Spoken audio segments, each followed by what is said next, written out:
So we will have an introduction. I will give you an introduction on what graphic design is. And then I will also talk to you all about the software and equipments which will be helpful for designing. And also I will also talk about the careers, like how you can earn a bit of pocket money while you're at home. And also I will give a demonstration in Adobe Photoshop and Illustrator.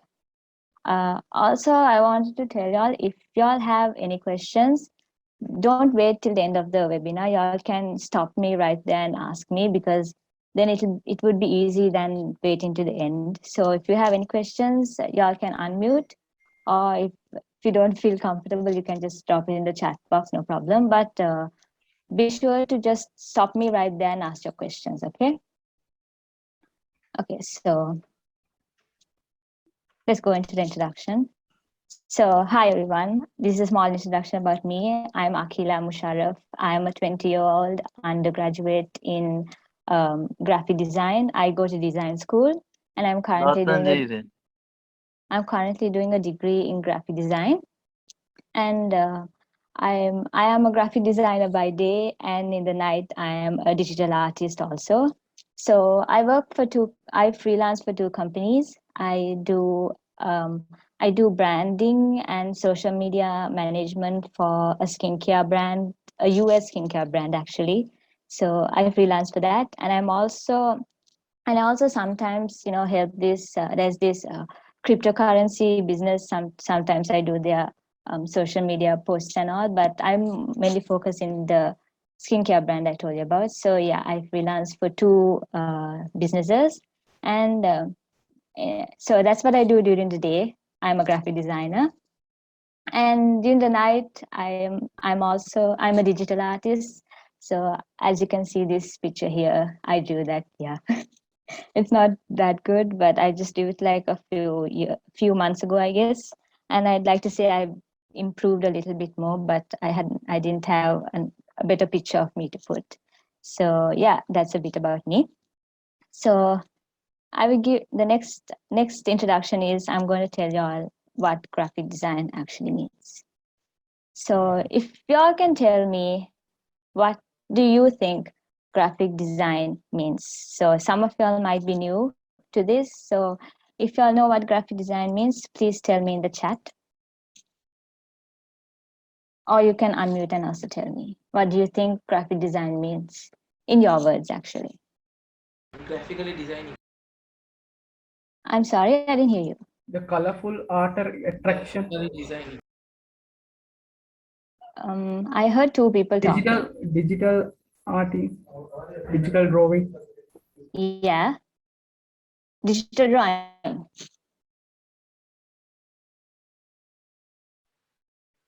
The Okay, so someone. different design we see on books and all Okay. on the cover. Yeah. Okay. Anyone else? It is a craft. It's a craft. Okay, that's nice. What's the name? Craft that you design by yourself.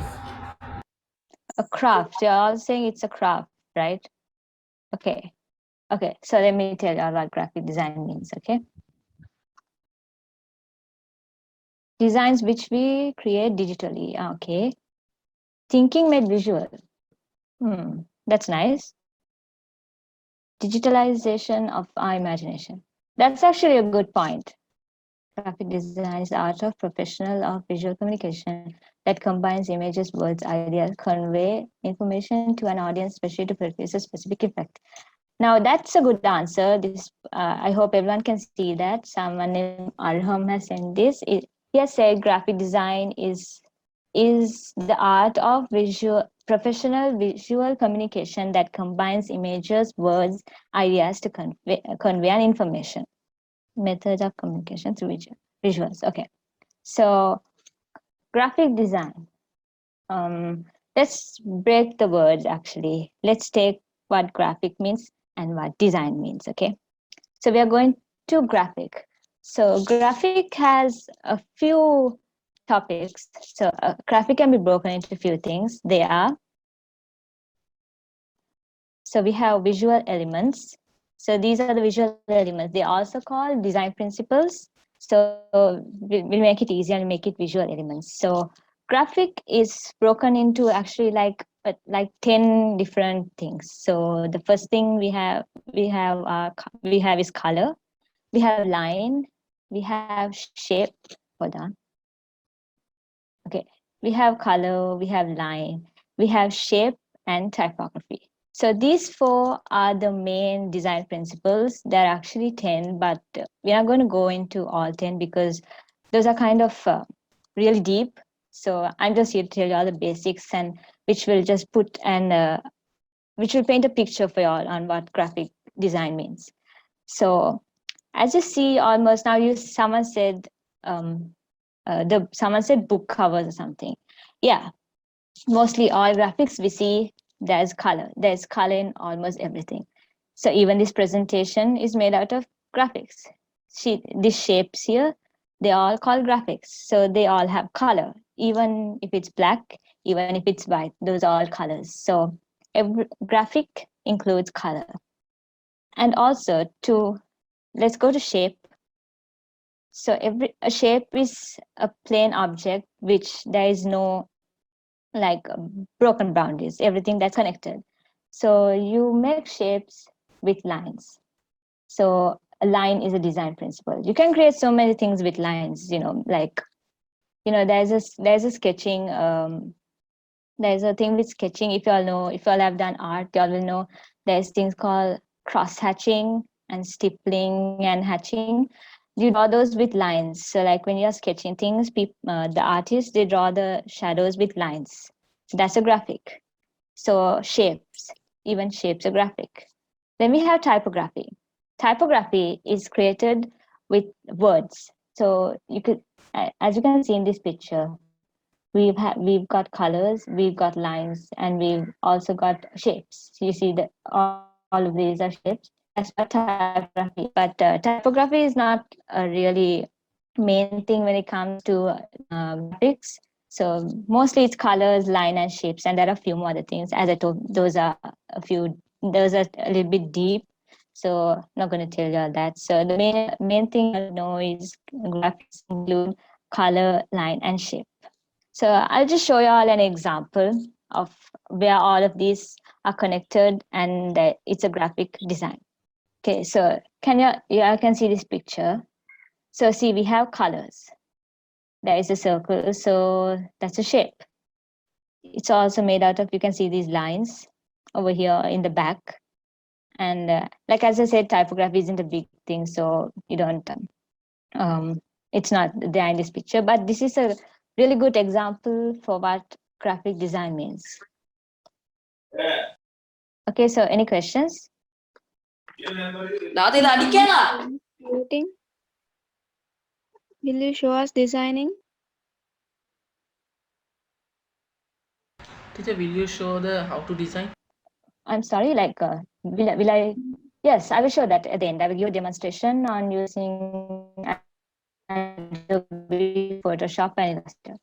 And I will also send you all a link in the chat box. I will send you all a link in the chat box that has the link to download Adobe Photoshop and Illustrator. And I want to know if does anyone have the software with you all right now?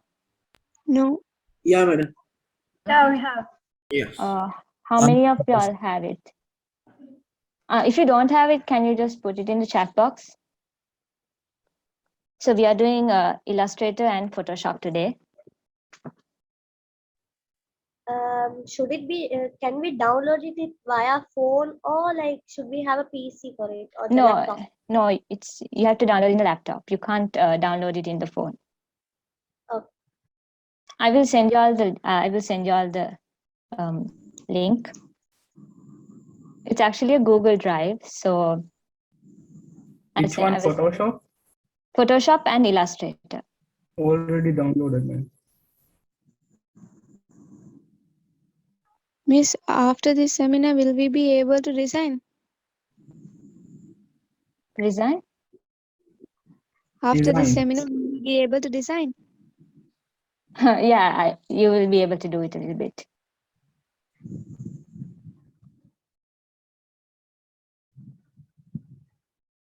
I sent it in a chat box. So there is a PDF and the links are in that if I want to download.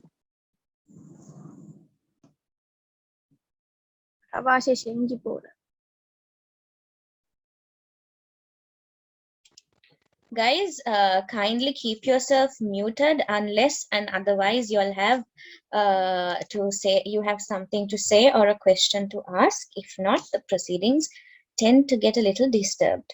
So kindly keep yourself on mute so that we don't hear the conversations going on in your homes.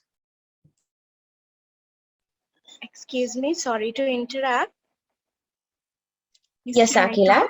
Yes, Aqeela. I didn't receive that PDF. Can you send it again? Yeah, Miss will put it on the Zoom chat box. Okay, Mr. Zakala. Barakallah. Okay, I sent the link again. It's a Google Drive link. When you'll open that, there is a PDF. Aqeela, do you think you can send it to me on WhatsApp? I will forward it because I don't think the document is coming on Zoom. I haven't okay, got nice. it myself. Okay.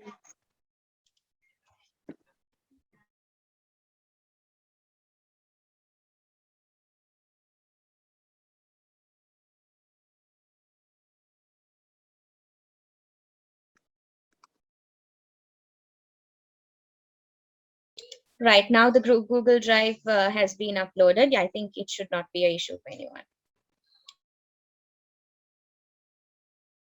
Can everyone see that?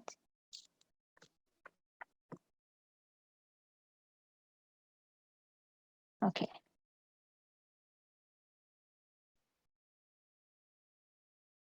So when you open that link, there will be a PDF form, and inside that I have the free version of Adobe Photoshop and Illustrator.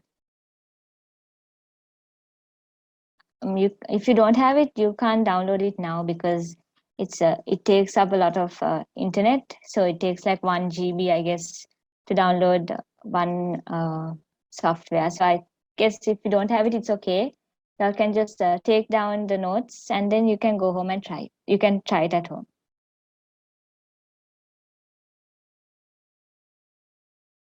Can you instruct how to download? Okay. Excuse me a minute. Yeah. I have the software. Okay. Should I put it now? Put it as in. I think You he mean- meant installing or something like that. Okay, so if you have it, you don't have to install it again, right? Excuse me, we can use Photoshop 2020 for that. Yeah, it doesn't matter what version you have. It doesn't matter. Photoshop 2020 or 21, 19, 18 doesn't matter.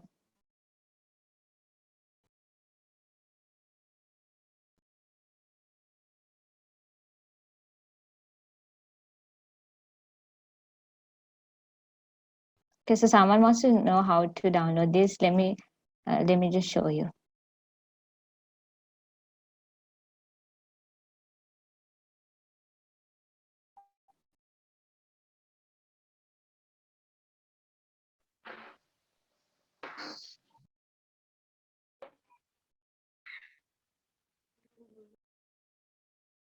I hope y'all can see my screen. Okay, so when you press the link, it will come to something like this.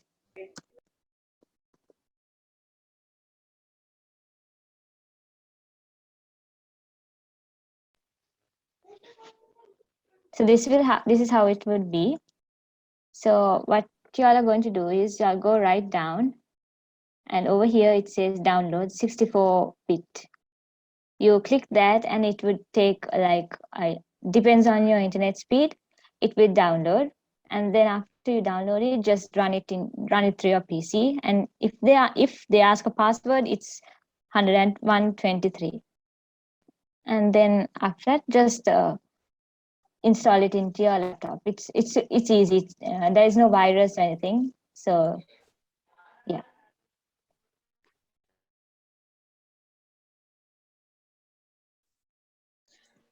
Miss, can't we install this in phone? No, you can't use this in phone because it's a PC software. You need it in a laptop.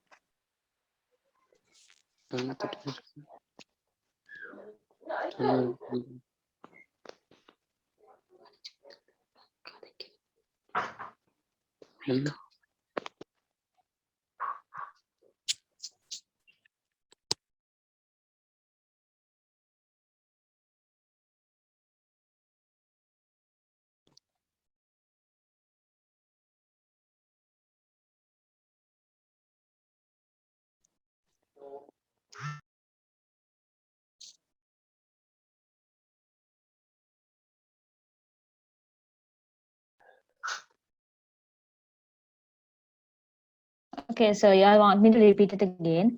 So y'all click the link and it would take you to this place. So when you scroll right bottom, there will be a green color button. Click that, the software would start downloading. And then after that, once it's fully downloaded, just run it in your computer. Go to downloads and just run it to your computer. It would take some time depending on your internet connection. Miss Aqeela, are you still sharing your screen? No, I stopped it. All right. Okay. Okay, shall I go ahead with the presentation? Yes. Okay.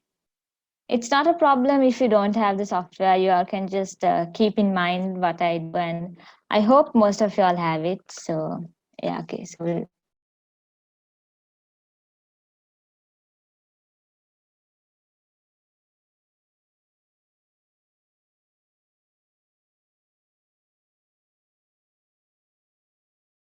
can you all see the screen? Yes. Yes. Okay. Yeah. Okay, so this is.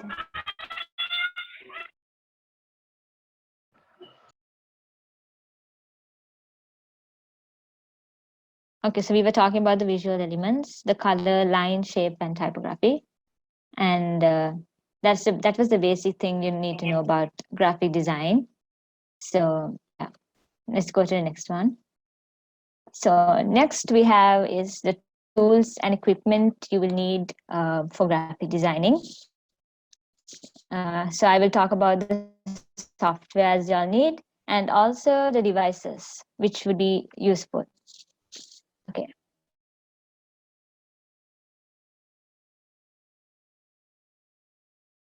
So the first one, obviously, this is the main software a designer would need. It's not. I'll tell you why. Because Adobe Illustrator is what y'all use to design graphics, to design logos, to design basically anything. And Adobe Illustrator is a vector-based software used only for designing purposes. So we would be doing, I will give a demonstration on this also. And the next one is Adobe Photoshop. Adobe Photoshop. As all of you must have heard about this for the illustrator, because Photoshop is used by not only designers, also like editors, especially them. And if you're a photographer, this Adobe Photoshop would be really useful for you. It's a editing software. Like we have PixArt for the phones. So this is so Adobe Photoshop is a software to edit images. You can't create graphics in this. It's only used to edit images. Then we have Adobe Creative Cloud. This is the whole package. It has Photoshop, it has Illustrator, it has After Effects. That's a video editing software. We're not going to learn about that because it's not a very important software to know. But if you want, you can learn it. But what we mostly need to pay attention is Adobe Illustrator and Photoshop, Adobe Creative Cloud. And the next thing graphic designer needs to have Google Suite. I'm pretty sure most of y'all use this. That means it has Google Drive, Gmail, Google Docs, Google Calendar. It includes all of this. So like when you get into designing, obviously you will, when you start working with clients, you will need a Gmail, which would also become part of your social media route. You all will go, like if you all have Instagram, you will go to Instagram and everything. And also when you're working with clients, I guess Google, you will use, almost everyone uses Google Suite, especially Google Gmail. Pretty sure all of us have Gmail.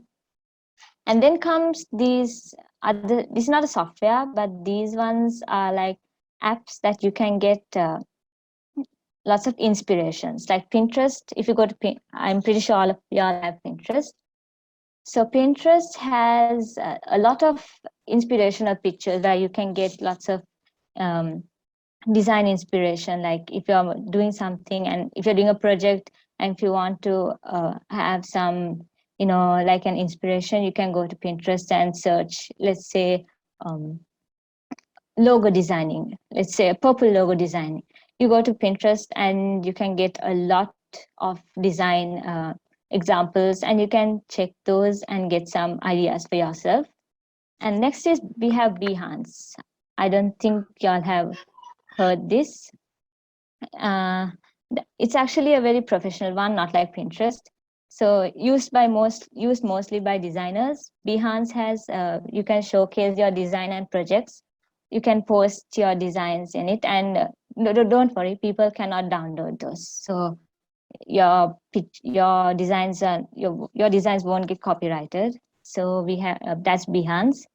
I can show those if you want later, after I tell about this. I can go to Behance.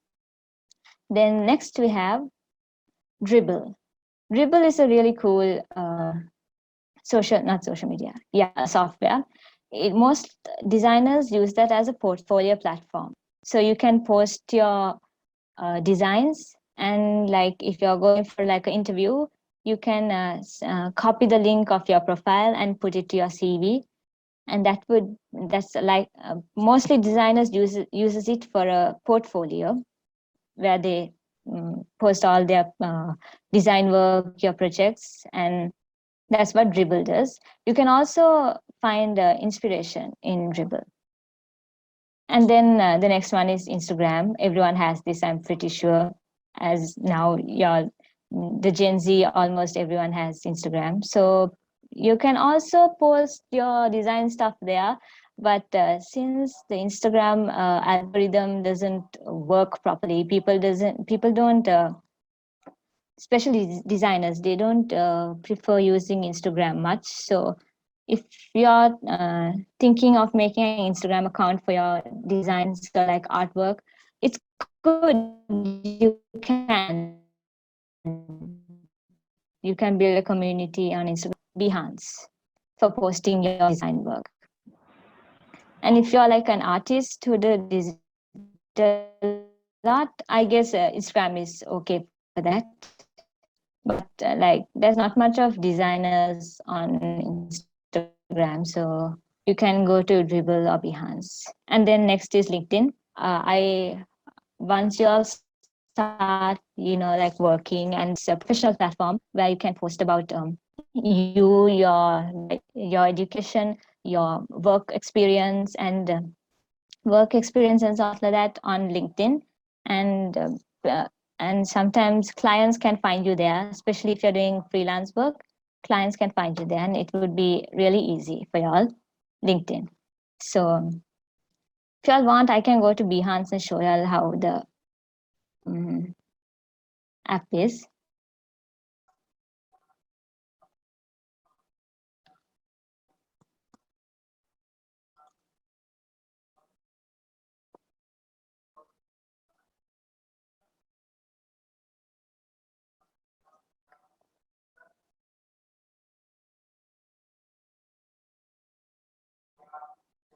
Okay, so this is how Behance looks. this is how you can see there's lots of like design work. It's very overwhelming when you go. I like to come here most of the time to get lots of inspiration. You see that this is like typographic. See how, while you see this, you can get like lots of inspiration. And there's also designers, you can like follow them to check their accounts. You see that this is digital art, digital illustration, sorry. And then, I'm sorry, I guess someone spoke. I think somebody asked if this was free. Yes, it's actually it's on Google. You can just go and create your account and just start posting your work. It's like Instagram, it's like Facebook. You have to just create an account. See, it's not a software. It's more like an app. So I can't see the screen. So I'm just gonna type logo design, and look, you can see all these logos Miss, is this designers put. something like Pinterest? I didn't quite hear you. Is this something like Pinterest? Is this better than Pinterest? Is this something like Pinterest? Yes, something like Pinterest, but Pinterest has like a vast scope. They put it's not only for design. Only have Pinterest, designing, right? Something yeah, like Pinterest, and we only have designing. yes, this is something like Pinterest, but it's only like for design work. You can't put like images and all of that. Can we install this in? Yeah, you can. You can get it to your phone. It's an app, or you can have it on Google. See, so I just typed a logo design, and you get so many inspirations like this. Let's go to Dribble next.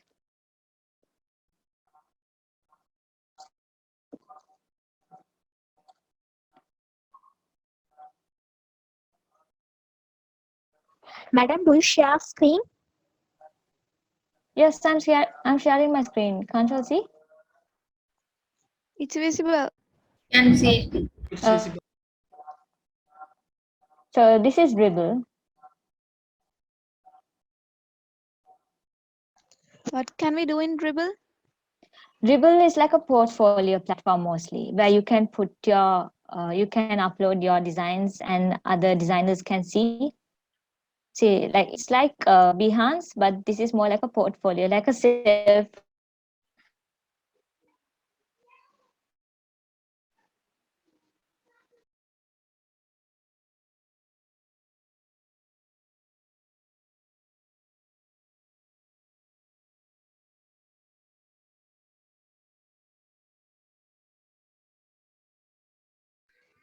Miss, can you show us some of your designs?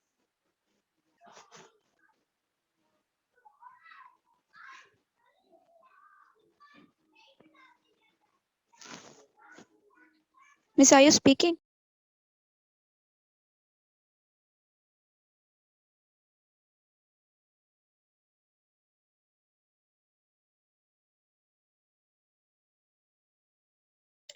I think Miss is experiencing some kind of connection trouble. Just give us 2 minutes. But there is a pen. We can write it, but there is no screen.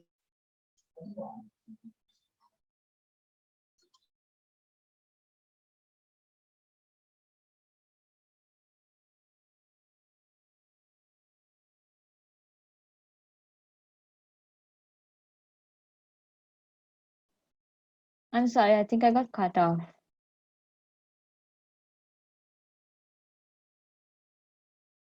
Can you hear me? Yes, miss. Yes, ma'am. Okay. So sorry, I think something happened with the internet. I got cut off.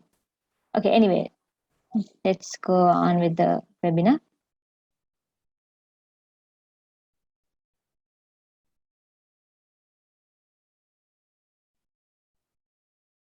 Hope you all can see the screen. Okay. So we were talking about, we were talking about the softwares. Okay, so I guess we covered the softwares. So now we're going to go into devices and equipments. So this is the fun part. So obviously, so these are the equipments which you all will need if you all are interested in getting into designing.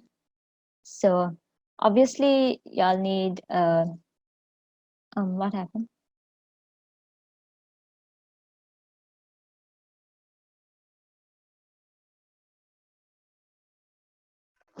Someone is drawing on your screen.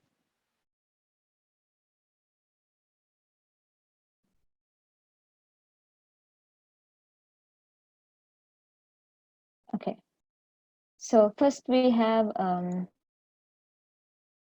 the computer and laptop. So if you're interested in getting into designing, I'm pretty sure it's obvious y'all need a laptop or a computer. It's going to be your lifeline.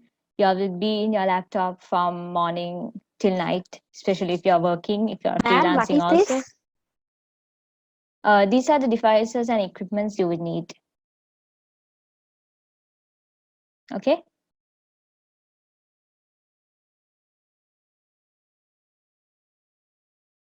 Can't Okay, hear. so can y'all hear me now? Yes. We can hear you, Yeah. miss. Yeah, we can hear you, ma'am. Yeah, okay. So like I was saying, y'all need a computer or laptop. So I would prefer telling y'all that one of the best laptops y'all can buy for designing is probably going to be Acer laptops, because I have the Acer Swift 3. It's also a gaming laptop, so it's like super fast. If you're going to do designing, I'm sure I would recommend this laptop. It's the Acer Swift 3.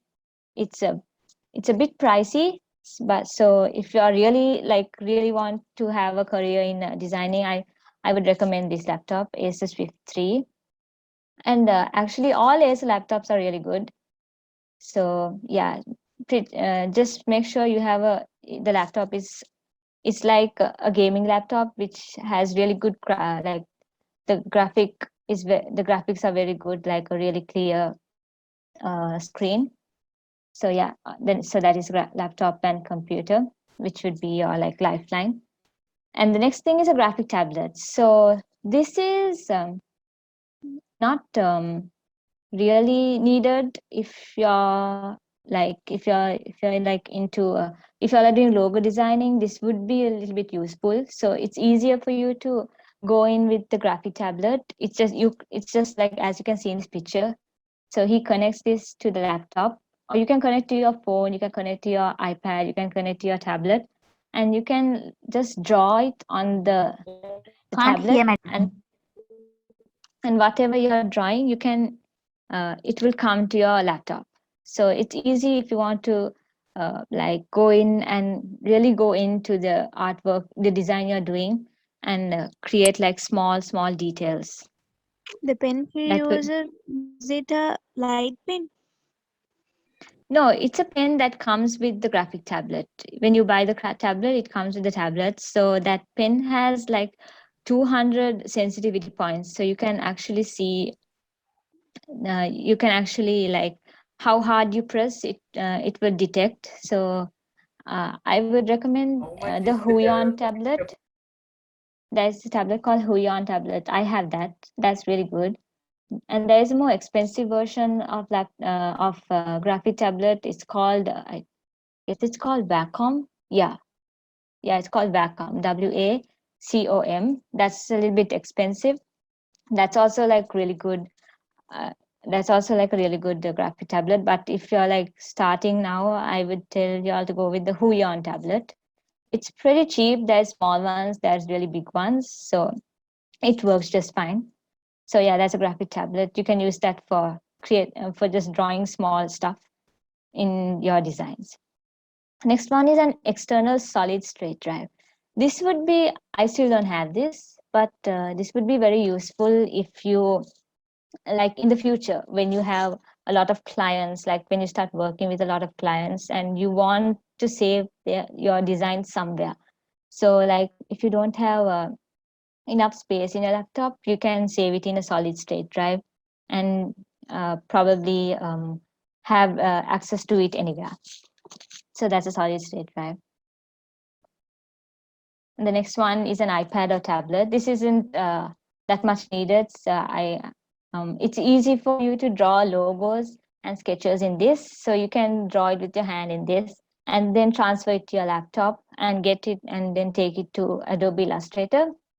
And then you can create your logos. It's very easy. I always do that. I draw it with my hand and then I take it to my laptop and then start drawing the logo. So that's an iPad or tablet. Then the next one is a sketchbook. Sketchbook is for drawing sketches and logos. So like now you are talking with a client, they give you the design brief. They say, okay, I want a logo that has like a tree or like something. And then while you're talking with them, you can draw and show them and say, how about this? And they'll be like, can we put like something this like a, like a leaf on top? And then you can draw and show that. And then finally, you can just, even if you get like ideas, you can just like sketch them on a sketchbook down. As you can see the picture, see they have drawn like an N and Y with and its shape of an apple. And you can take a picture of that and put it to Adobe Illustrator and make it as a logo, a vector logo. And then obviously, and the next one is obviously a mobile phone. It'll just be easy. I'm pretty sure almost every one of you have one now. A mobile phone, it would be easy to communicate with your clients and everything. So yeah, any questions on devices and softwares?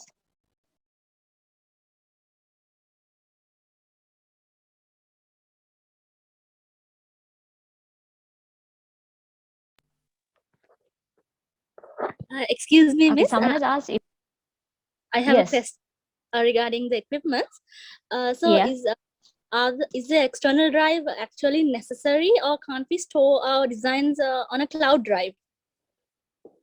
Yes, actually that's a great idea. You can store it in the cloud drive and you can have access to it anywhere. That's also good. But if you are like not sure, if you like forget something and something happens to the cloud, it's better to have an external hard drive. But yeah, even the cloud is better. Having a cloud saving place is better actually. Okay. Okay, thank you, miss. Excuse me, miss. Yeah. Miss, if we have a graphic tablet, is it iPad is necessary if we can sketch on the graphic tablet? Is it necessary to have iPad? Is it necessary to have an iPad? So a graphic tablet is okay. You can draw it in your laptop. Sometimes it can be a little bit hard if you don't have the practice. Understand? Because the graphic tablet, sometimes you have to like have a lot of practice to do it to get like the what do you say, the curves and all of that easily. So if you're an artist, it would be easier for you. But I'm saying the iPad would be like really easy. So if you can start with an iPad or like a normal Samsung tablet, you can start with that and then you can go to a graphic tablet. So an iPad or a tablet would be easy. Okay, thank you.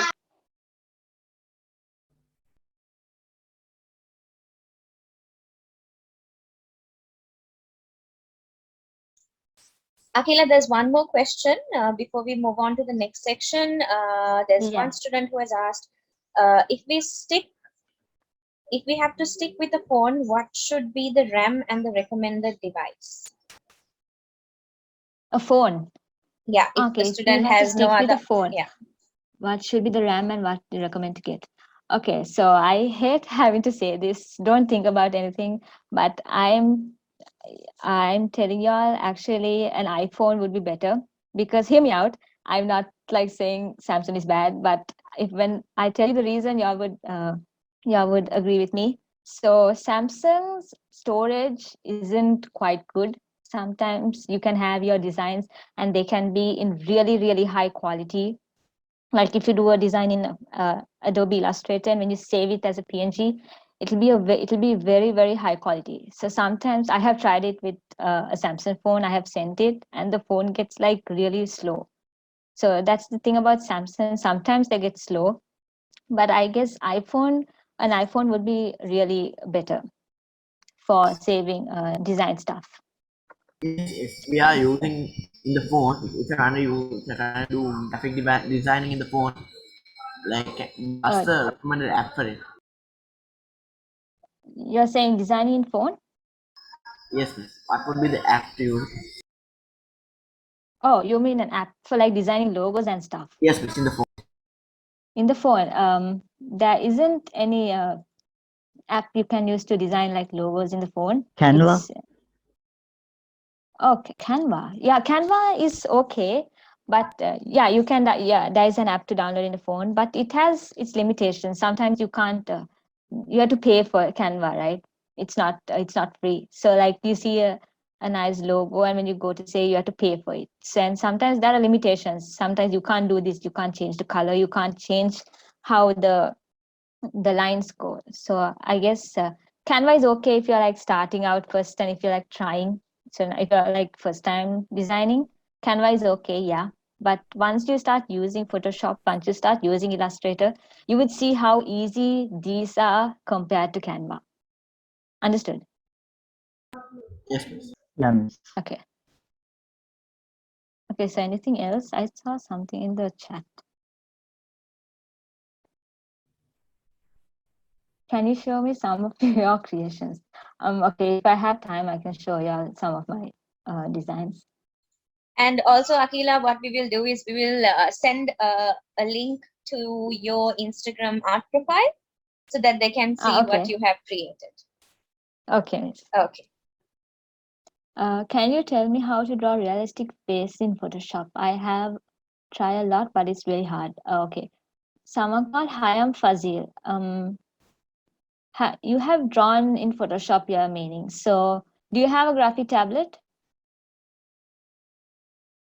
This person is Hayam Fazil.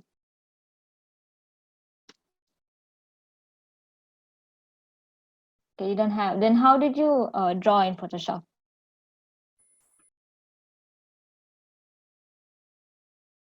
Using the mouse? Oh my God.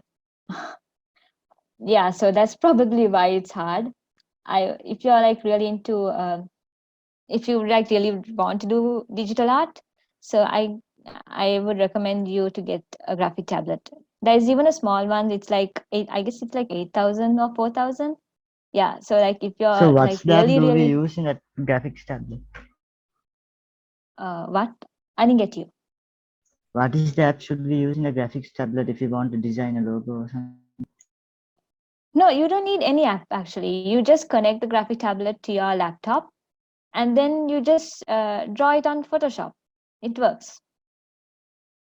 I will Okay. show you all that while we No, come no, to I the didn't get demo. it. I will Yes, so actually Miss show that will, to you. yeah, she will show you all practically how it works. Yes, I will show Miss, you you. said you can use iPhone compared to Samsung. If you're using an iPhone, how does it work, miss? Like how do You want to know how an iPhone works? I didn't get what you said.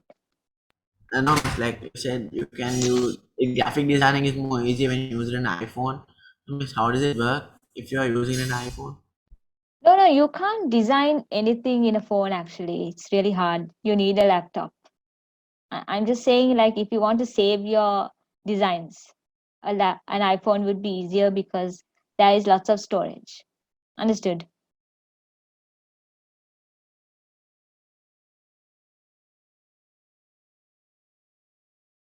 So yeah, basically what I'm saying, y'all, you can't design anything in a phone or in an iPad or in a tablet.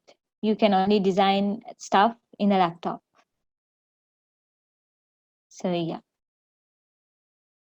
I'll go on with the presentation. Okay. Okay, now this is the part where I'm guessing most of y'all would be really interested in, the careers. And I want to tell y'all, if I'll ask this question, is designing actually for you? Do you want to do designing? Okay.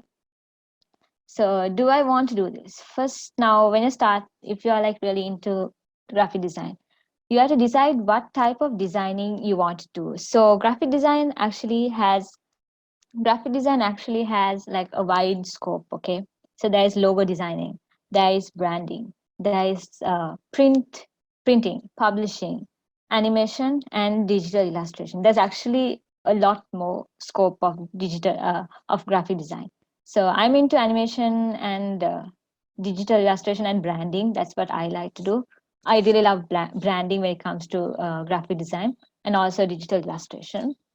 So first you have to think of that. So you have to see what catches your eye most. Do I like branding? Do I like creating logos? So in order to find what type of designing you want to do, is first you have to go through all this. You have to start creating logos. And I personally do not like creating logos much, because it's not like fun for me, but it can differ to a lot of people actually.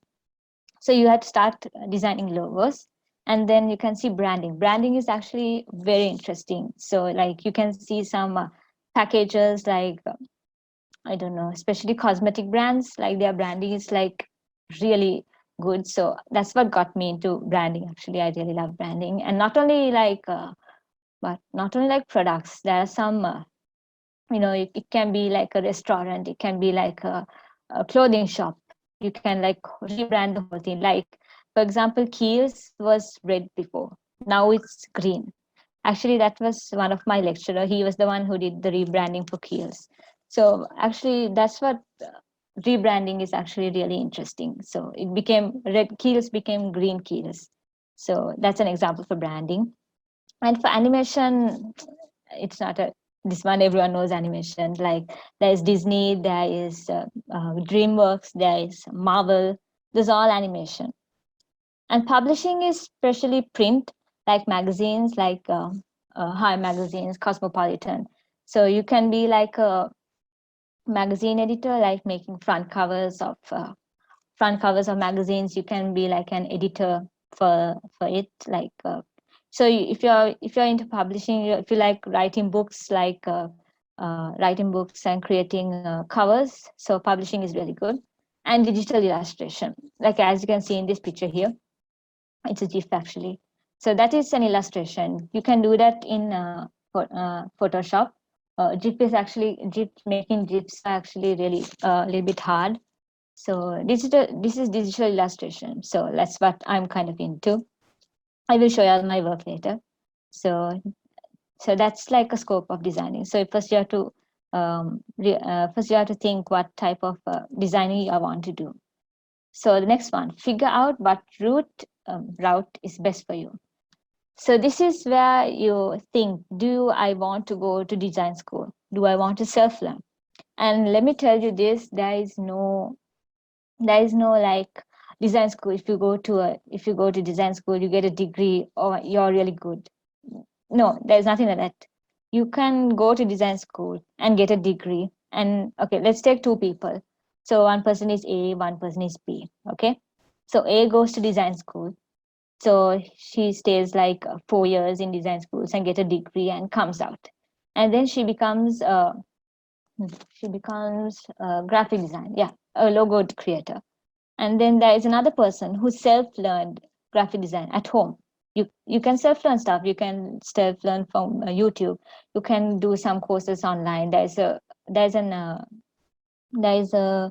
place called an online course called Domestika. It's a little bit expensive, but even they are really good. You can self-learn at home. You don't have to go to design school. So the B person self-learned graphic design, and both became logo designers. So design isn't about going to design school or self-learning. Like take me for example, I self-learned digital art. I've been doing digital art for I guess 5 years. Yeah, I was after no, yeah, some like 4 years. So I started doing digital art right after my O levels. So I did O levels in 2017. So after my O levels, I was really bored. So I was really good in drawing in the books and everything. I wasn't into digital art. So I bought a tablet and it was a Samsung tablet. Yeah, I bought a tablet and I started drawing. I downloaded this drawing app and I just started drawing human figures like girl faces and everything. I wasn't good at first. I wasn't good. It was really, really bad. So the thing is, I didn't stop trying. I kept on drawing like every day, every month. I was drawing, and I kept improving. I watched a lot of YouTube videos. And then I practiced while I was looking at the videos, I practiced doing at home. Like I was keeping my tablet here and whatever he's doing, I was doing the same thing and copying. And after that, I created my own art style. So now I don't watch anything. So now when I'm in college, we have actually a concept art class. So like I was telling Miss yesterday, so whenever my sir was teaching all the new students like to draw this, uh, I actually knew what he was talking about. So it was actually very, very easy for me. So there is nothing wrong in self-learning also. If you go to design school, you're still having the same capabilities as that of someone who self-learned actually.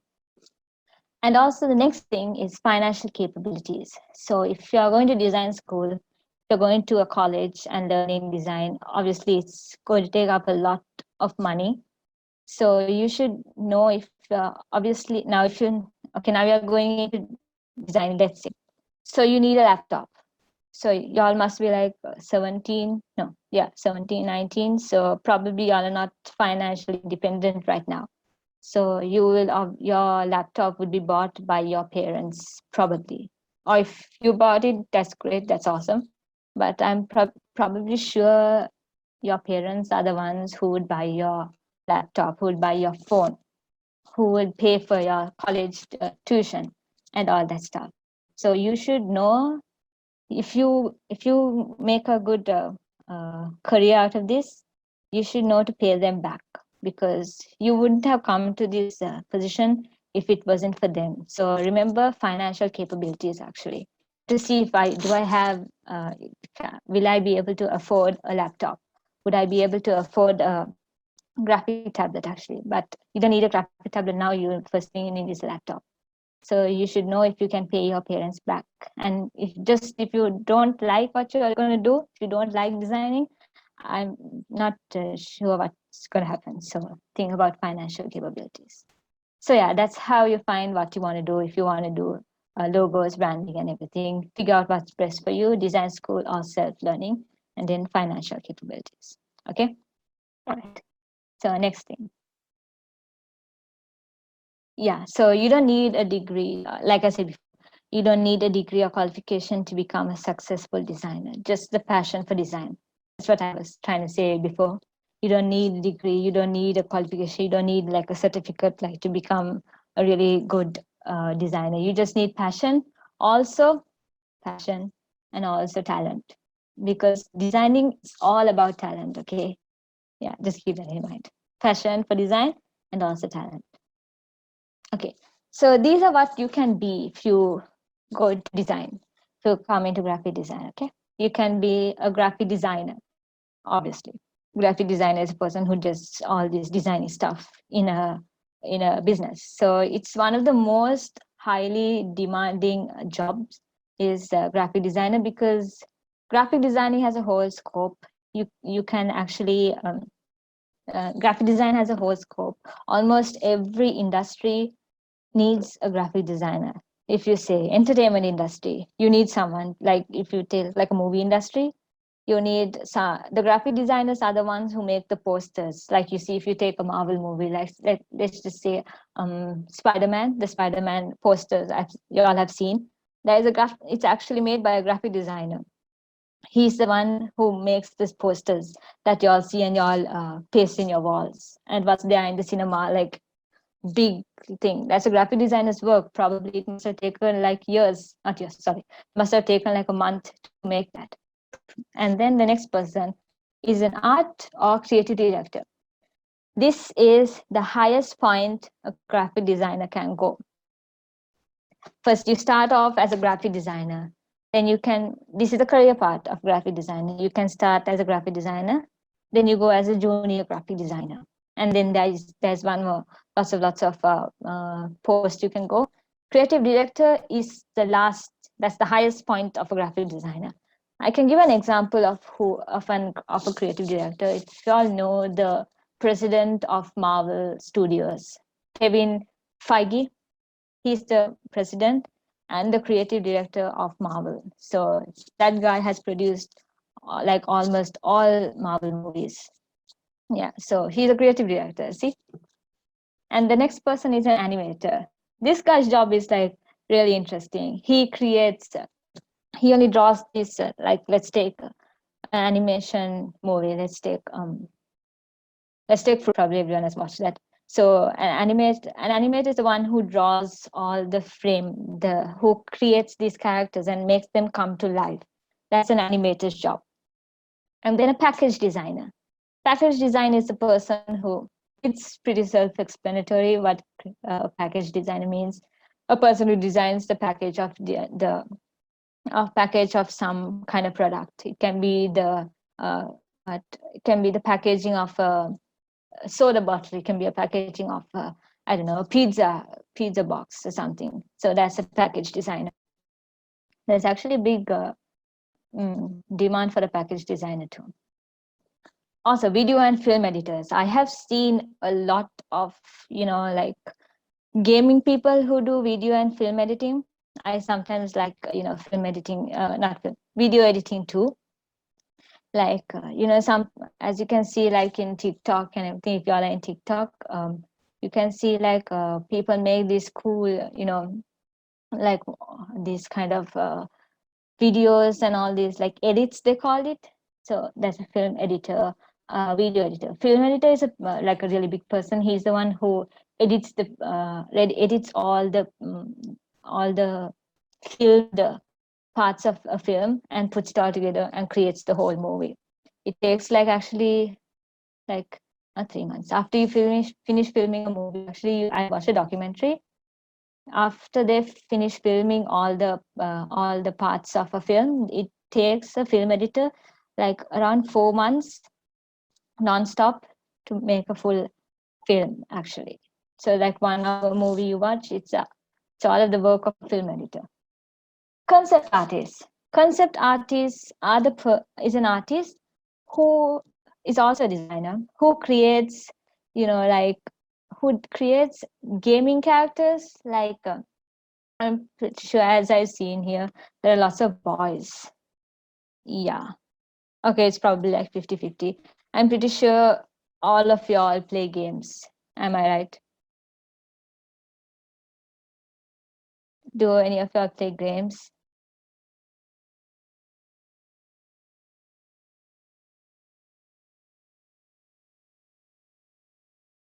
Yeah. I play games. I'm not gonna lie. I play Valorant. I play PUBG. I play COD. So you have seen these, characters who play those games, right? It's created by concept artists. So I will show you some of my concept art I have done. It takes 2 months for a concept artist. So basically, a concept artist is a person who draws characters and gaming characters, and an animator is the one who makes those characters move, if that makes sense. Concept artist draws the character design, like all of their sides, the sketches, and all the character design is what a concept artist does. He draws, and an animator is the one who makes that character comes to life. So UI and UX design,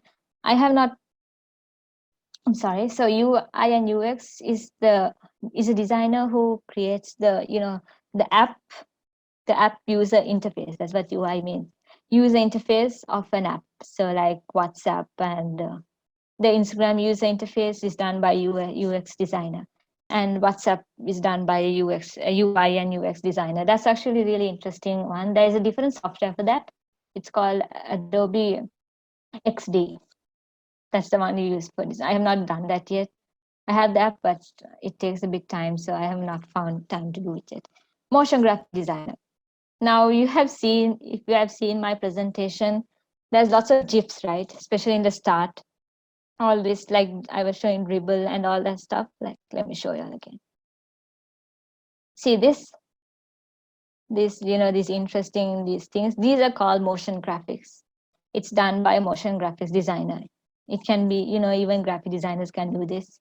It's not a big deal. It's just frame by frame animation, but it's really interesting.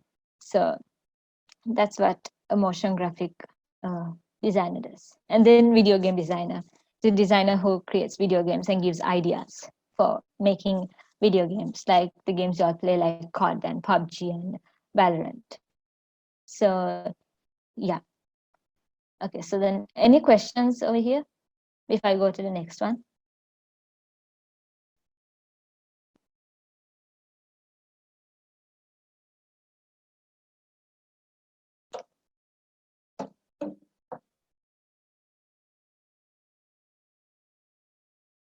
Can we earn money through graphic designing? That's actually my next topic. Do I want to be good? Okay. Do you have to be good at art to do graphic designing? Actually, no, because not every graphic designer is good at art. I have some friends who are really good in graphic designing, but they suck at art. I have to say, I have told that to them. They suck at art. They can't even draw a stick figure, actually. It's really bad. So you don't have to be good at art to do graphic design. No problem. Any other questions?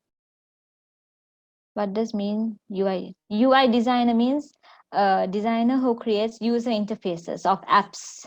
Like I said, Instagram, who creates the whole interface of the Instagram you're using.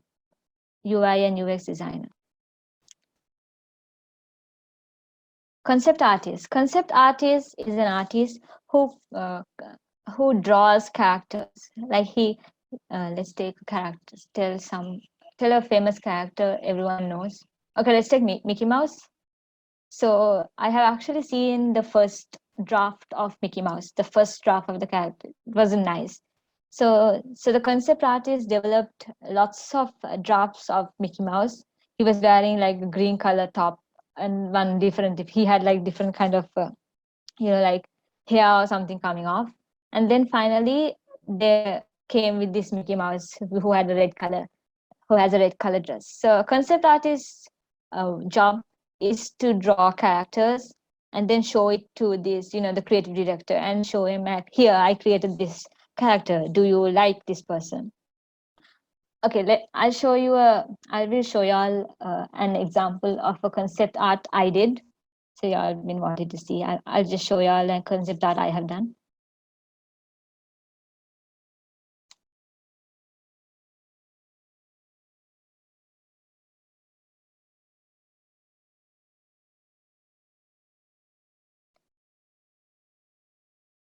Okay, can y'all see this screen? Can you see this character?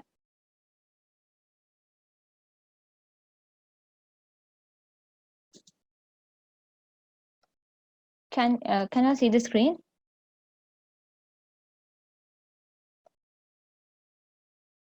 Yeah, okay.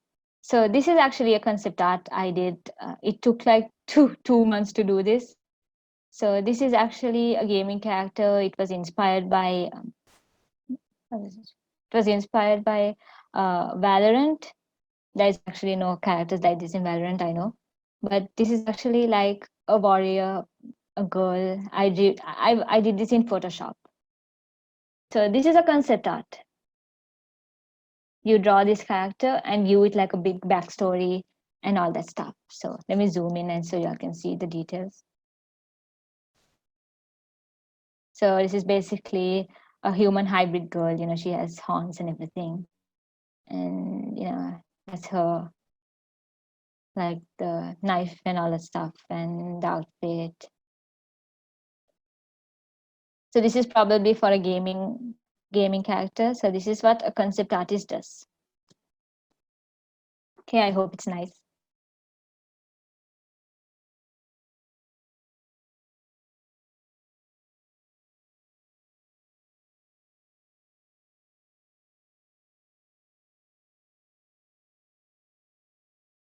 Okay, so let's go to the next one.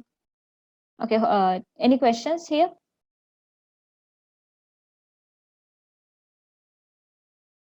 Thank you. I was saying it's nice.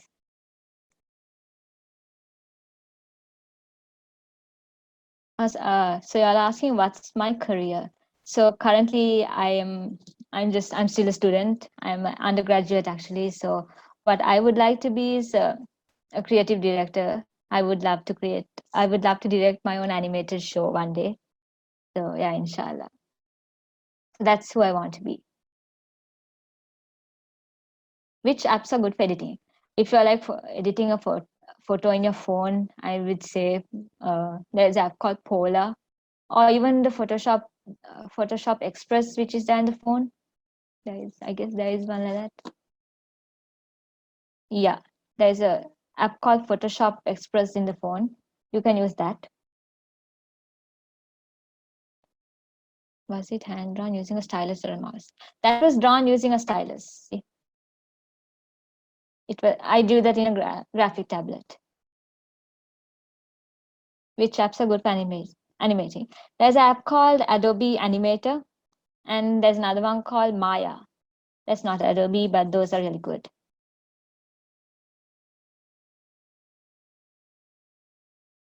So yeah.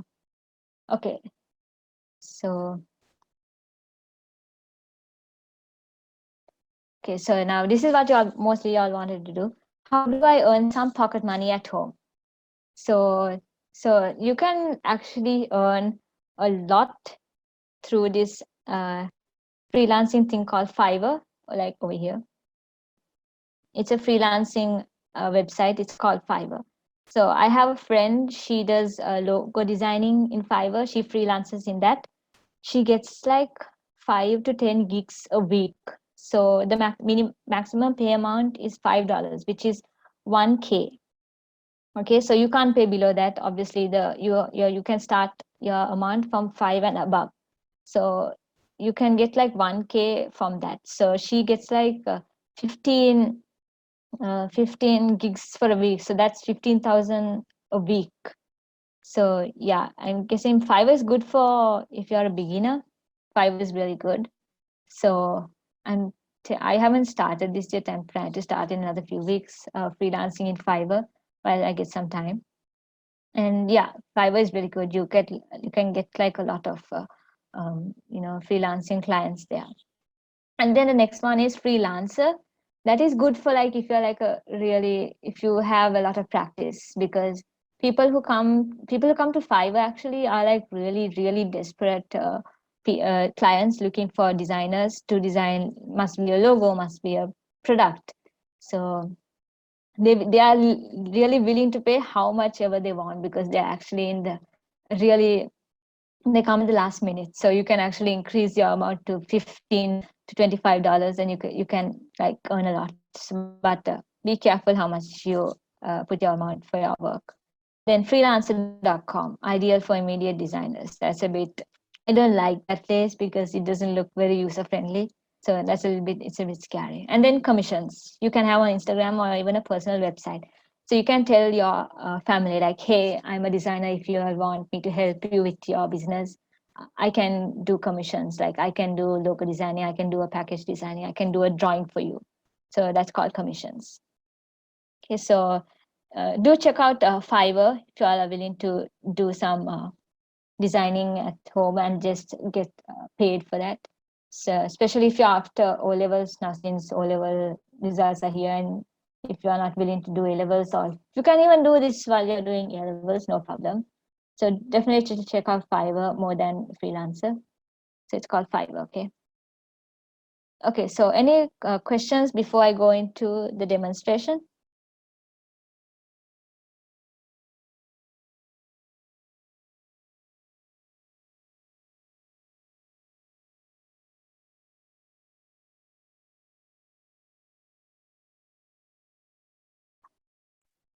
So since there are no more questions, I think we shall proceed. Yeah. Okay. Okay. So I hope you all downloaded the. Let me off my video because my internet might get slow. So let's start with. I hope you all downloaded the stuff. Let's start with Adobe Illustrator first. Okay. Give me a minute, I'll share my screen.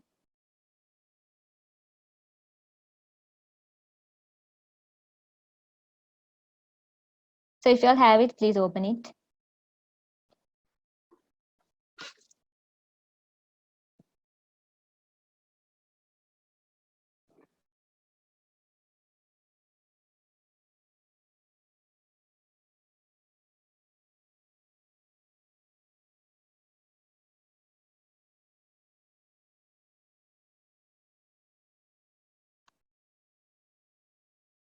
Okay, so I'm opening Adobe Illustrator. So I have Adobe Illustrator 2021 version. So it's the paid one, but even the free one works perfectly fine. Doesn't matter which version you have. So this is 2021. So now this is Adobe Illustrator, the lobby, if you say. Lobby, that's what it's called. Actually, this part doesn't have a name. So this is how, like, the starting point of Adobe Illustrator. When you open it, this is what you'll get. So let's go ahead and create a new document. So we're going to do like a fun, like a 3D text thing. It'll be fun for y'all and it'll be easy. And I will go through the tools and everything. So let's go to create new. Okay. And you're supposed to get something, a window like this. It says new document. And on top, you will see it says saved mobile, web, print, film, and video, art, and illustration. So these are already made presets which you can use. So if you go to mobile, you can make Instagram stories in this. You see, like, it has iPhone X, iPhone 8, and I guess that is for Surface Pro 3. I don't know what phone is that. There's Nexus, there's Google Pixel, and all the stuff. That's for mobile. Those are called blank document presets. Then we have for web. So that's web, like for a website. If you're making like a graphic or something, it's this. And then for print, posters, A4, print large. We have A3, tabloid, and everything. So let's just open a 1080 by 1080. I'm sorry. And on the right, we have preset details. So you can name your preset whatever. So I'm just going to name it 3D text. And then I just use 1080 by 1080 pixels. I don't know. That's what I like to use that amount because it's a perfect square. So you can do it pixels, points, inches, and all of that you can choose. And then you can also choose the orientation. Do you want the landscape mode or a portrait mode? So, and you can choose how many artboards you want, like how many boards you want to do. I'm choosing one. And this bleed stuff is very advanced, so you don't have to know that. So, okay. So if y'all are doing with me, just do 1080 by 1080 pixels, okay?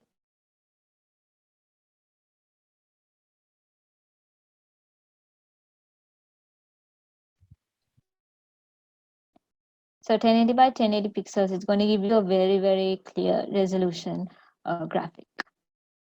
Okay, so after that's done,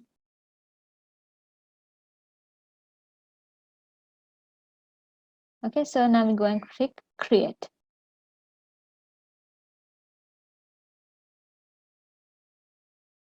So you will get an artboard like this. So it's a perfect square, 180 by 1080 by 1080 pixels. Okay, so let's go to the left side. This is where you will have, this is your tool window. So all your tools will be here. So this is the first one on your left is called the selection tool. So it's the one you can move you can select everything. You can move your stuff, which is over here. And then this is the pen tool. If you click for a long time, if you left click the pen tool for a long time, you can see there are more, like options. We have pen tool, we have add anchor tool points. So these three are like really advanced. You don't need to know that, but we'll just go with pen tool first. And then we have the type tool where you can like type and create typography. Then the shapes, very easy, just rectangle, rounded, ellipse, polygon, stars, and all that stuff. Then there is Okay, direct selection tool, I will give you all demonstration on that. It's just hard to explain. And this is the paintbrush tool. So I'll just go with the, okay, I'm sorry. This is, you can see there's two squares here, right? So the first one over here, which is in front, that is going to be the fill. And the behind one is going to be the stroke. Okay, so now let me take, you can even change the color. To change the color is, you have to double click, sorry. See, if you double click double click it, you get your, paint thing. Here you have all the colors. So let's just go with purple. That's my favorite color. So, okay. So you can see there is a black, the black thing represents the stroke. So there will be a stroke, like if you draw a circle, there would be like a black color outline. Okay, so let me just go and draw a circle here. Okay, so what you're going to do to create a circle is you click your left key, left part of your mouse, and then just drag down while clicking it. So this is, okay, that's a circle. So now there is actually a black color. There's actually a black outline here, but you can't really see that because see it says over here on top, the stroke, it says stroke is only 1. So if you increase it, look, you can see the black color stroke.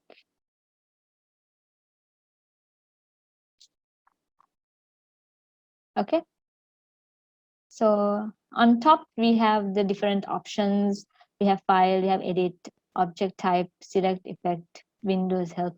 I'm not going to go through all of that because there's like a hell of a lot. I'll just tell you all the main stuff on that. So we have file here. When you go to file, you can create a new document. You can open like a picture or something. And then all that stuff. You can export this and save and all that stuff. So let's do a fun, like an activity. And the shortcut to, like zoom in, zoom out is Control minus Control plus. So Control plus, it zooms in, Control minus, you zoom out.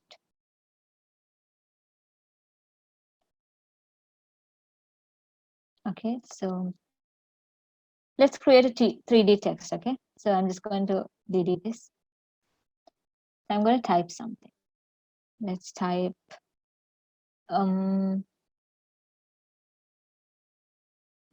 graphic design.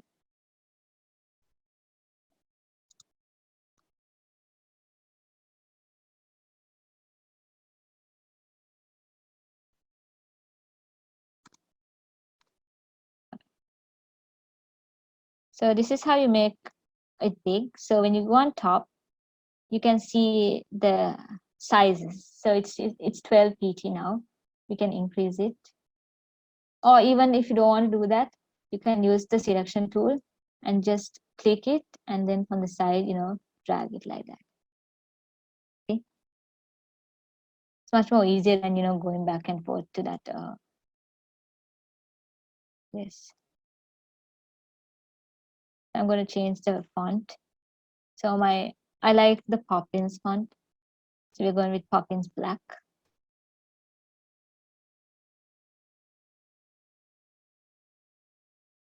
So I'm going to teach you all the 3D text. Right. So now we're going to duplicate this. Okay. So we don't have to type another one, another graphic design. No, that takes time. So let's duplicate this. So the shortcut to duplicating is you press Alt key, press, click, and drag down, release. Let's do that again. Alt key, click, left click, drag down, release. Release the key, okay? So let's make this below one a little bit small. I hope you all are doing this with me. If there's any questions, just unmute and ask, okay? Because that's easier. Okay, so let's change this color to, let's change the first graphic one to green. Let's make it a bit darker green. So that's green. The below one, we made it a bit smaller, like a little bit smaller, and like make it right in the middle of this top graphic design heading. We'll keep that in black. So now what we're going to do is we're going to take the selection tool and just click somewhere apart from both of this and drag. So basically we are selecting the whole, like all of it. Okay, so select everything. So there should be like a blue box around both of this, and then you right click on your mouse, right click. You're going to get some options like this. So we are going to go, there will be an option called create outlines. Okay, so what I did was I selected both of it and I right click. Okay, select both and then right click and click create outlines. So it looks like nothing has happened, but there is something that has happened. So then go back and again select the whole thing. Select the whole thing. And then we are going to go to object. That's on top. We're going to go to object and then go right down. There will be an option called blend. Okay. So we are going to go to blend options. As you can see here, there is something called blend options. So we're going to go to blend and you will get a small, like a window or something like this. So we're going to go, there will be something called spacing. So there's a drop down panel like that. So we are going to choose specified steps. Okay. And then we are going to make this like I'm 350. Okay. So yeah, 350. And I'm going to click OK. Yeah, nothing happened. So what we're going to do is select everything. We're going to go to object, blend, and then click make. Now you must be wondering what is this? It's very ugly. So what we're going to do is we're going to double click graphic design and then kind of like Control C and copy it. Okay. Control C, copy that. So that was copied. And then go up and paste it, Control V. Now let's change the color of this, make it a little bit lighter. Let's go to a light green and bring this right on top of this. And then we can create, this is the layer panel actually, it's on the left. If you don't have this, you go to Windows and press layers, or you can press F7, the layers panels will come up. So we're going to add a layer that's right under here. So we create a new layer and bring that right under the first layer, which we've been working on. Now I'm going to take a rectangle tool and I'm going to draw a black rectangle right behind that.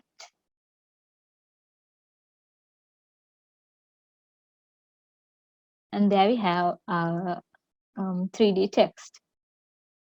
So what we can do is we can actually change this, the behind thing, so you can go to like however you want, like see.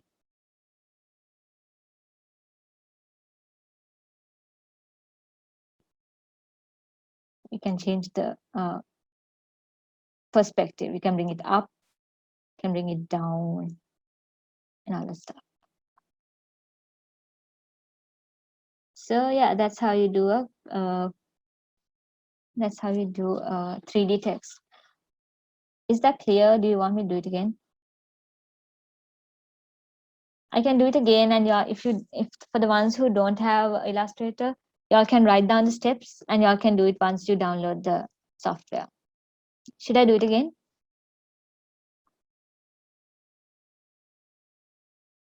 Do it again. Okay, I'll do it again because it's easy. So I'm going to hide this layer, the layer 2. I'm going to hide it. There's an eye here, if you can see. If you click that, it will disappear. layer is there, but you just can't see it. Okay, so I'm just going to do this all over again. Okay, so you can take down, you can write the steps. So first go to type tool, click, and let's type graphic.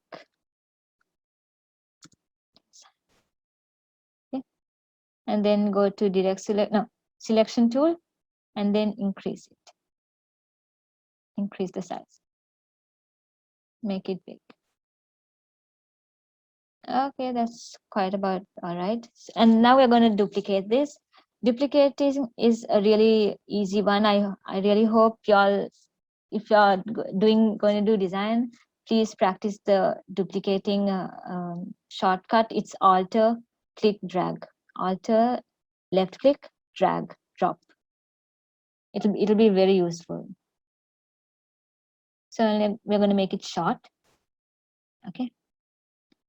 Then let's select everything, and then right click, create outlines.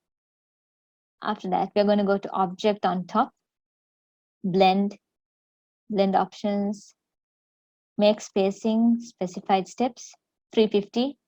Okay.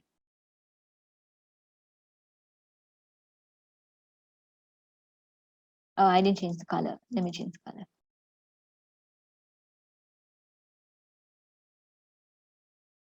Make it purple this time.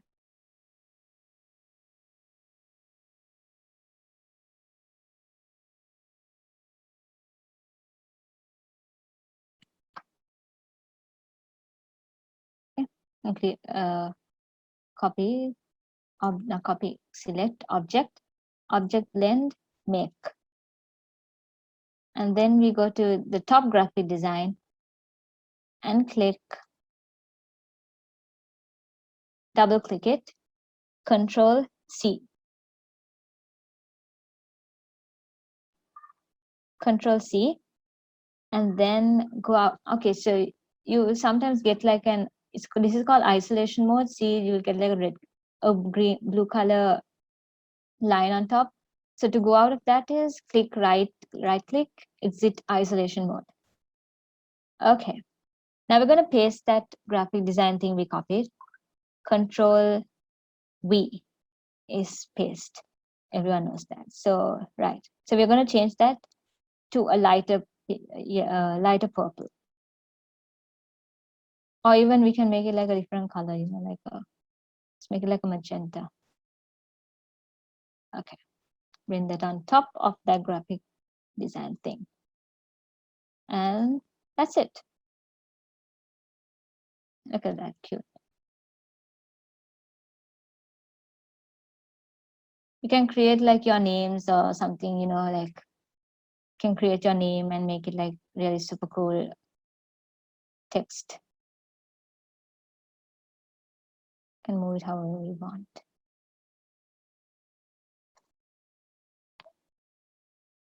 Hope that was clear again.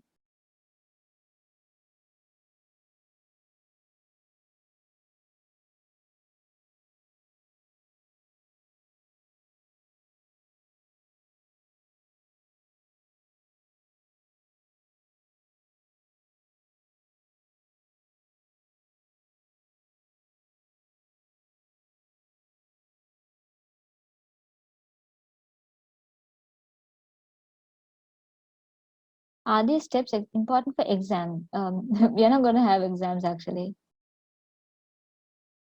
Can I know to save it?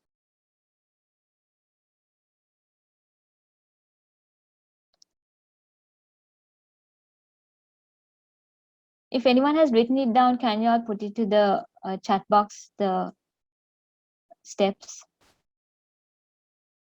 That's not much, it's actually a little bit.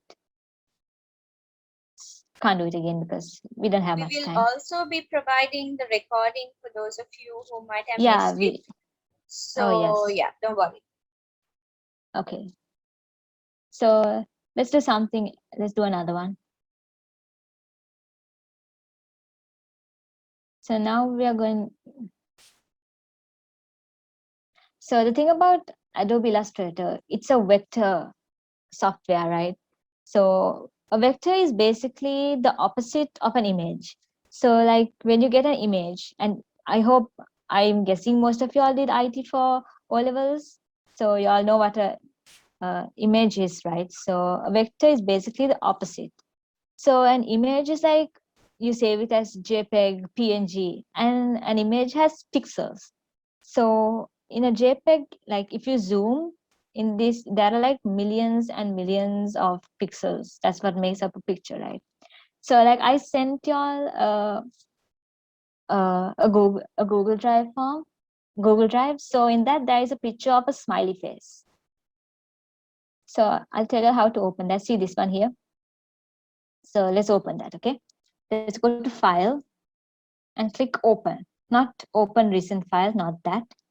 Go to Open and then click Smiley, the smiley one. And then click Open. And it's supposed to come here. See, we have our smiley face. The cute little guy is right here. So now I'm going to zoom into this and you can see how all the pixels, okay? Here, can you see? I hope y'all can see these pixels. So there's like so many, even though this is a clear picture, you can see like it's not clear. Like there's so many pixels, and I just hate to look at those. So what we're going to do is we are going to make, I'm going to teach y'all how to make an image into a vector. Okay. This is how to make an image into a vector image. Okay. So we are going to take this image. It's a JPEG actually. And then we're going to go to the selection tool and it's going to click it. And on top, we're going to get something that says unembed mask crop image trace. So we are going to go and click image trace and it's going to get black and white like this. So don't get scared, that's what's supposed to happen. Okay, so you click it, you go to image trace and it's supposed to be like this. And make sure the preset says default. Don't go to high fidelity photo or anything. Make sure it's in default. And then click expand. There will be an option called expand. And click expand. Right. Now that JPEG we had on that smiley face is in its vector format. How do you know it's a vector? Let me zoom and show you. Look how clear it is now. There's no pixels. This is not an image anymore. This is a vector image. See, there is no pixels, as you can see. It's a vector image. It's not an image, it's a vector. I'm saying image, I'm sorry. It's a vector. It was a JPEG before, now we made it a vector. Okay. So now let me show you how it looks outside of that box. So I'm bringing it outside of the workspace. So see, you can go and zoom out and see. Okay. So now we bought the vector outside. Now what we're going to do is we're going to make this like a real vector. We are going to remove this white color background it has around it. So what we're going to do is we're going to go to the next arrow that's called direct selection tool. We're going to click that. And then while you click that, you can see like the square would get some blue dots, right? So we are going to go to the edges. We're going to create this white. We are going to delete this white background this smiley face has. So I'm going to click this edge here, the anchor point. These are called anchor points actually. The blue squares, those are called anchor points. I'm going to click that, one click, the left click, and then click delete on your keyboard. And then come to the other one over here, the opposite one, okay? Not this one, come over here. Click that, delete. Now you see there's a white color background inside the smiley face too. What we're going to do is we're going to click that, delete, click again, delete. And there we have our vector smiley face, who was once a JPEG with a very low quality picture with lots of pixels. Now this is a vector. See, if I zoom, it's so clear. So now you can manipulate this however you want. You can take the selection tool and use these anchor points and like change his smiling face and all that stuff.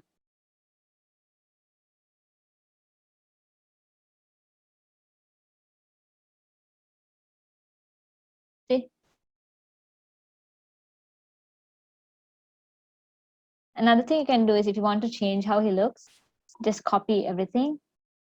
Just like press and drag, copy, and then press right click and go to ungroup, create ungroup. The thing, what it's going to do is it's going to like separate all the elements, the eyes and the smiling face and the face, smiling mouth and the face. You click ungroup.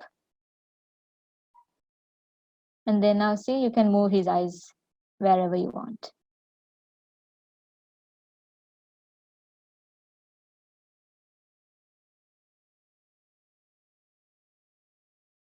Okay, that's getting scary.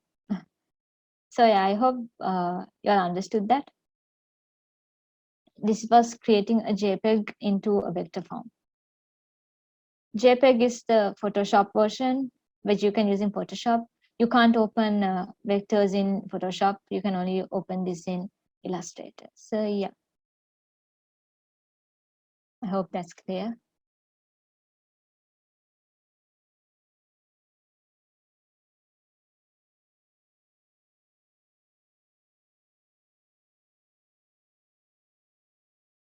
I'm going to put a rectangle behind this.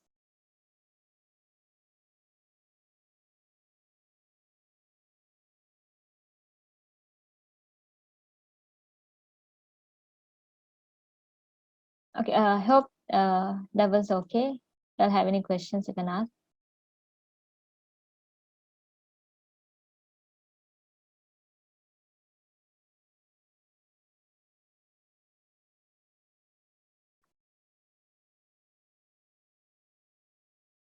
Do I have a YouTube channel? No, I don't have a YouTube channel. Can we get this apps for free? Yes, I actually sent the links of the free version of this app in that Google Drive link I sent. There is a PDF inside in that. I have the Illustrator and Photoshop free links, so you can download in that.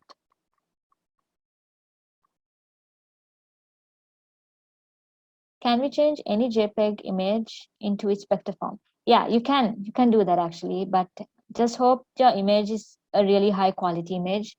So yeah, it should have a black and white outline if you want to make it like something like this. Are you conducting classes? No, I'm not. If we are doing A-level, can we learn graphic design too? Will it be hard to manage? But no, actually I did that. So you can self-learn while you're doing A-levels also. You know, just watch YouTube videos and just learn how to do this small stuff.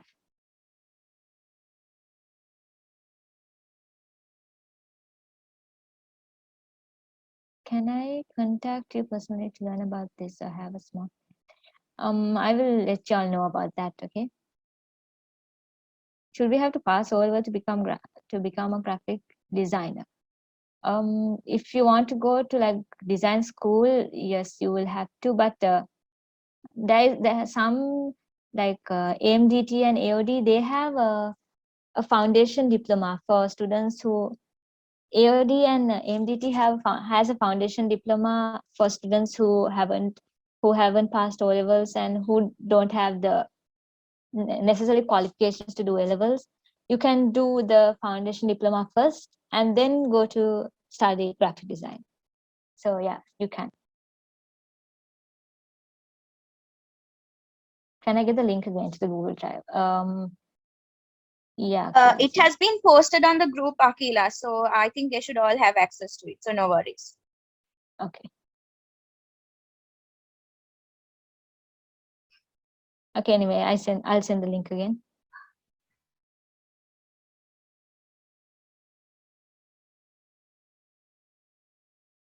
Okay, I sent it again. If you're going to graphic school and doing A-level too, will it be difficult? No, no, you should choose if you're going to graphic school or doing A-levels. You can drop out of school and go and do the degree, or you can do A-levels and then do the graphic design. That's what I did. Or you can see if there is a possibility of doing both parallelly. Yeah, but that's actually kind of hard sometimes they will give you projects and all that stuff, and designing takes a lot of time to miss. Point taken. Yeah, that's what. The thing in design school is they give a lot of projects. Y'all don't have exams. We only have projects. So those take up like 2 months, a month to prepare. So I don't think you will be able to multitask with A levels. At AMDT just now started. Yeah, so that was Adobe Illustrator. So let's go to Photoshop now. Okay, I will teach y'all like photo retouching, like making the skin smooth and removing all those, the marks and all that stuff.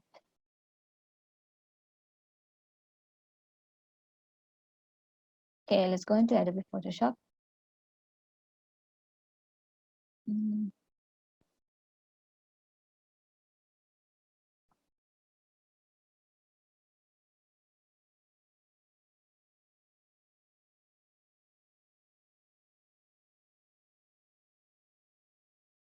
Okay, so as you can see, it's like the same that lobby thing like we had in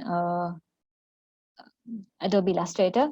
So let's go and open, if I downloaded the pitch, there was a picture of a girl and it said retouching. So let's open that image. Okay, this image, okay? Let's open that.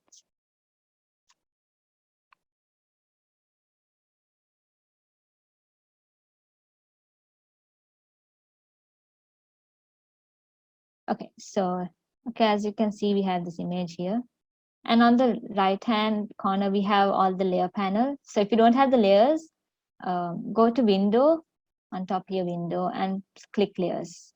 Or the shortcut is F7. You see, the layer came out. So what we're going to do is, as you can, now you can see in her face, there's lots of these freckles, right? So we're going to, like kind of retouch and take that all away.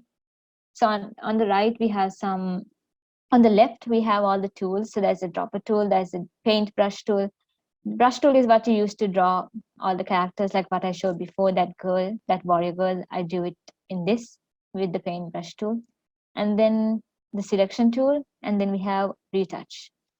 So let's come to this. It looks like a plaster with like a circle and like a dotted circle. So we're going to click that. If you click for a long time, it has lots of options. It says spot healing brush, patch tool. Those are a bit complicated. So we're going to go with spot healing brush tool. Okay. So you can increase the amount of the brush size you have, but don't create it a little bit too big because it's not going to look great. It'll be hard. I'll show you why. So let's keep it at like 20 px the brush size. Yeah. Okay, so now we're going to zoom in. And now if you see, now I'm going to click on this thing over here on her face. Just click once. Can you see that went? Let me do it again. Click. Don't drag, see, because I'll show you. See if you do this, what's going to happen. See, it's not getting edited well. So what you're going to do is just take your time, be really patient. Just keep on just clicking it in all the places you want to erase all this stuff.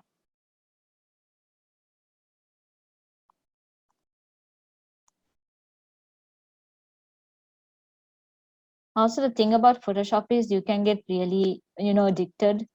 Especially now, people are really have become addicted to photoshopping the images, especially in social media. So just make sure you don't brainwash yourself to become like super perfect. Okay, there we go. See, that looks so much better now.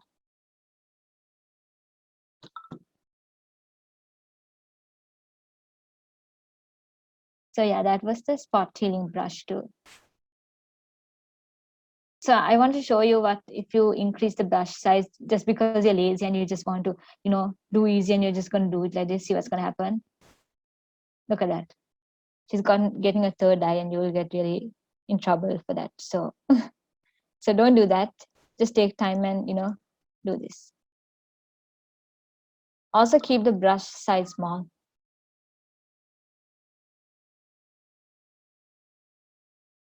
So yeah, that was easy. Also, Photoshop would be really useful if you are a photographer. So like it's mostly used by photographers, Photoshop, obviously. So you can, tweak your lighting and color balance and all that stuff. So yeah, this was the simple retouching, photo retouching and all that what I told. So is that clear? Probably. Miss, can I please know how to get my toolbox if it's hidden? Yeah. So you go to Windows and tools will be there right down. Or you can create this, there's 3 dots here, edit toolbar, and everything will come. Yeah, everything, there's more here. Or sometimes you must have pressed these arrow buttons here, so it will go like this. You can press it out and it'll come back out again. How to undo? Yeah, undo is Control Z. Okay, so let me just draw something and show you. Okay, see this, I'm drawing with my mouse. Okay, so undo, Control Z, undo. Okay, undo is Control Z. For zooming, zoom out, Control minus.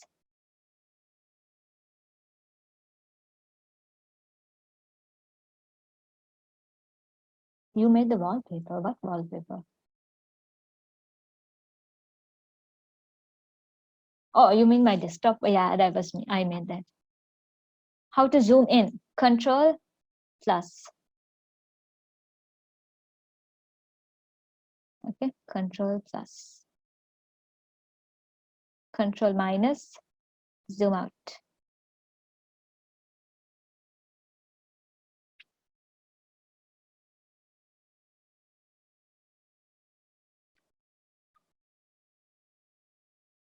Okay, so that's quite easy. So let me go to the next part and tell you how to remove the background. It's very easy. It's like really easy actually. So let me open the file. So we go to File and Open. Click Open. And there's a picture of this animated character here. It says background removal in the thing I sent y'all. So click that and open it. It will go to a next one. Also, if you have a laptop which gets slow, if you keep on opening like a lot of files on Photoshop, your laptop might get slow if it's not, if it can't handle this much. So yeah, that's what I said is laptops are really good. Okay, so now we're gonna delete this, the background of this character. So we're gonna go to the one here. It says quick selection tool. Okay, we're gonna go to that, click that.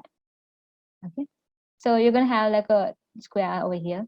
So let's select her and we're going to delete the background. So what you're going to do is start from her head and just drag. There will be like a zigzag line that comes. So like make sure this character is fully covered with, these lines. So yeah, now I have left the mouse. You can see like it's going around it, right? If you want to delete like some parts, there's the minus here and the plus here. So right, we see like we have covered her whole. So we're going to delete the background.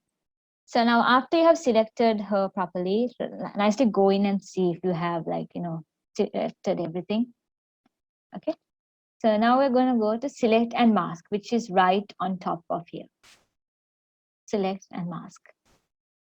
It's going to be like this. See, now we needed to delete the background, right? So yeah, it looks like this. So we're going to like make the edges a little bit sharper, so we'll have a really clean, character. And now we're going to remember, if you're deleting the background, always click invert. Okay, invert.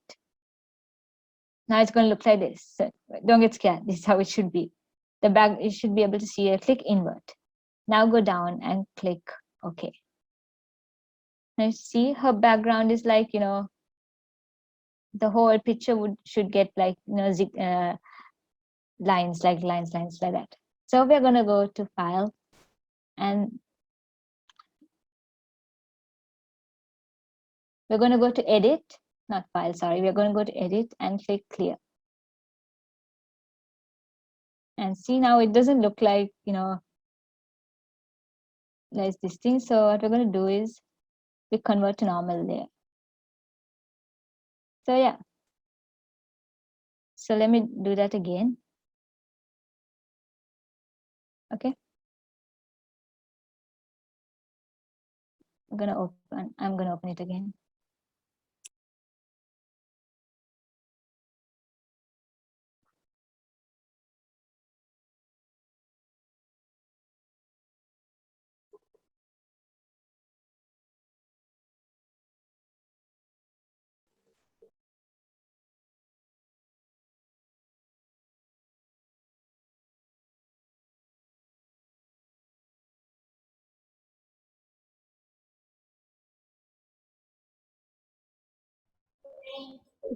Let's do this again. We're going to select her.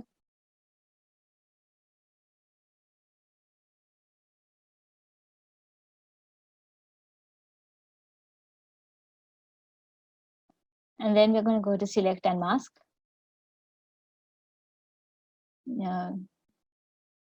Keep the smooth to like 25 always. That's a good one. Then click invert. Then okay. Then go to edit, clear. And there we have it. Then you can, to finish off this selection thing, select, deselect. There we have our transparent PNG. See? Now if I save this is how you save an image. So you go to file, export. Quick export as PNG. Let's put it to my desktop. And it will take some time depending on how fast your PC is. Then I'm going to go to my background and see, there's no background. It's just this one. It looks like a sticker now. So that's how you remove the background of literally anything. So any questions on that? Madam, can we take this background and put to another picture? Yes, then you should do the opposite. You shouldn't invert it. Like I selected and inverted, right? Don't click invert. So you do select like this. And what you do is don't click this. Okay? Then click OK. Then you can take the background and put it into anything. Okay, that's good for like photo manipulation. Can you do it, Anshuman? Okay. Okay, so I have selected her. I have selected her. So we are going to go. And this time I'm not going to press invert. I'm going to click this.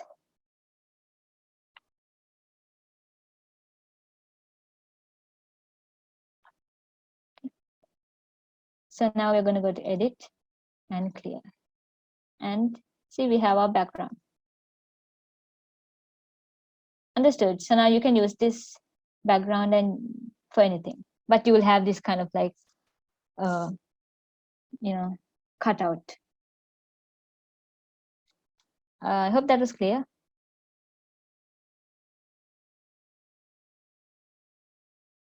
Aqeela, there's a request to show how to blur a background.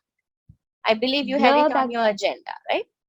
Yeah, I had it, but now I just realized it's kind of really like hard.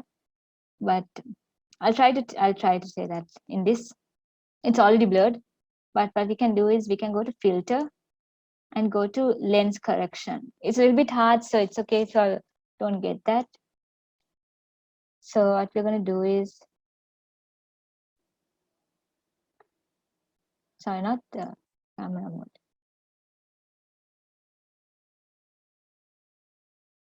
Yeah, we're going to go to blur. We're going to go to blur and then plus blur.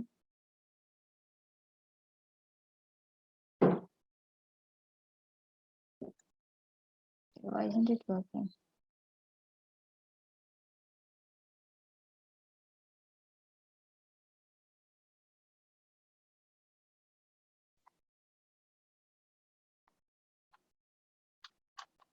Okay, for some reason it's not working.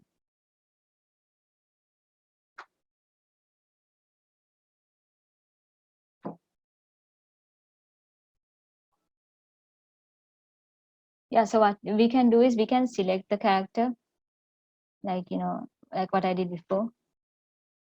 Select and we're going to blur the background, right? So we're going to press invert and then press OK. Then we are going to go to filter and blur, and we're going to go to Gaussian blur and see there. So you can blur it however you want. That's just the easy way. Yeah. So this was a little bit blurred than how it was before. Is that okay? How do you search a tool? You can't search tools like that. You can click the 3 dots here, and you can click for a long time and then go to edit toolbar, and then you can scroll here and you can find whatever you want. And if you want it like to over here, you can press it, and then it will be on your tools over here. You can't search a tool, like you can't type and search it. So yeah.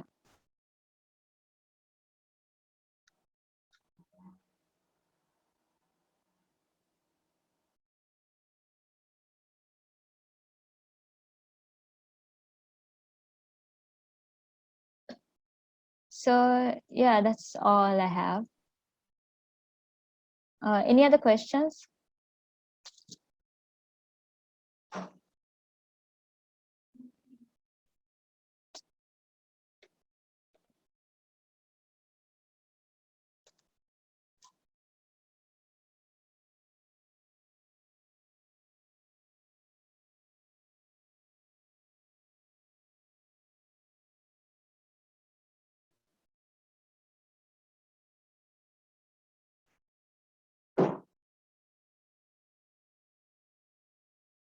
Okay, no questions. How to put background picture?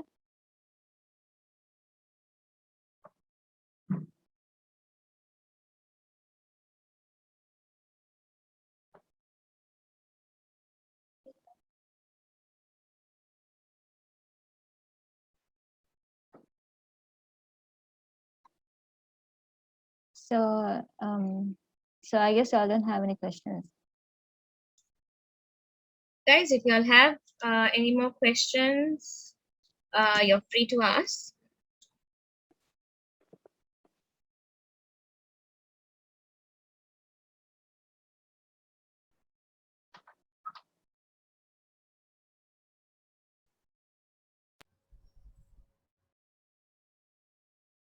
Miss, can we add a background for a PNG picture?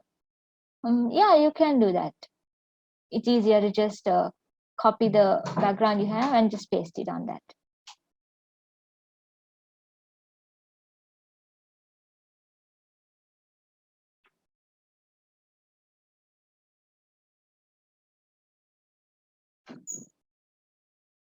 If you need like more details, you can go to YouTube. There's a lot of tutorials on YouTube. Sometimes they're really advanced, but very like they take a long time. But once you get the hang of it, it'll be okay. Take our photo and put in a background. Yes, that's actually called photo manipulation. That takes like really hell of a lot of practice, because sometimes I have seen people do that. It looks really, really fake. So you should have like, you can practice, obviously.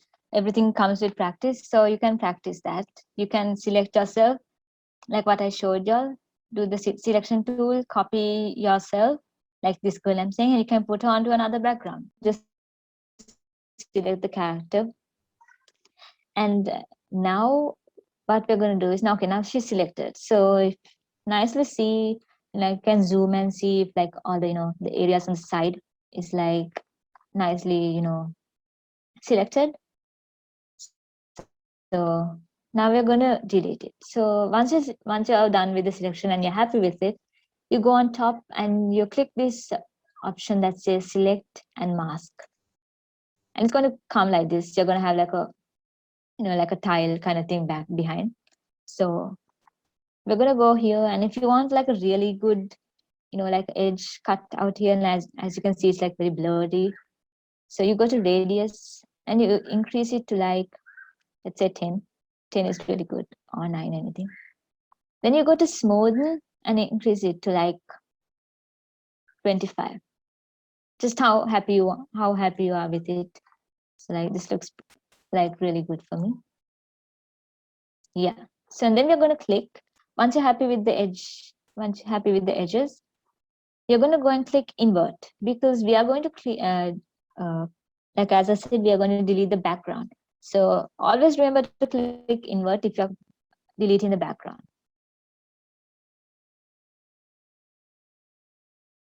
So once you click invert, the background should be seen, and the character should go. So that once that is done, click OK. Now once that is over, you can see the background is selected instead of the character. So now this is showing that this part is the thing that is going to get, which we are going to create, which we are going to delete. So once that is over, you go to edit, that's on top here. You go to edit and then click clear. And there we go, we deleted the background. And now that since that is done, go to select on top and click deselect. And there we have our character. It's a transparent PNG too. So now you can use this, and you can create your own edits and like fan edits and all that stuff. And yes, you can use this for almost anything. So yes, any questions or like anything you want me to do, you can drop it in the chat box, or you can tell it to me.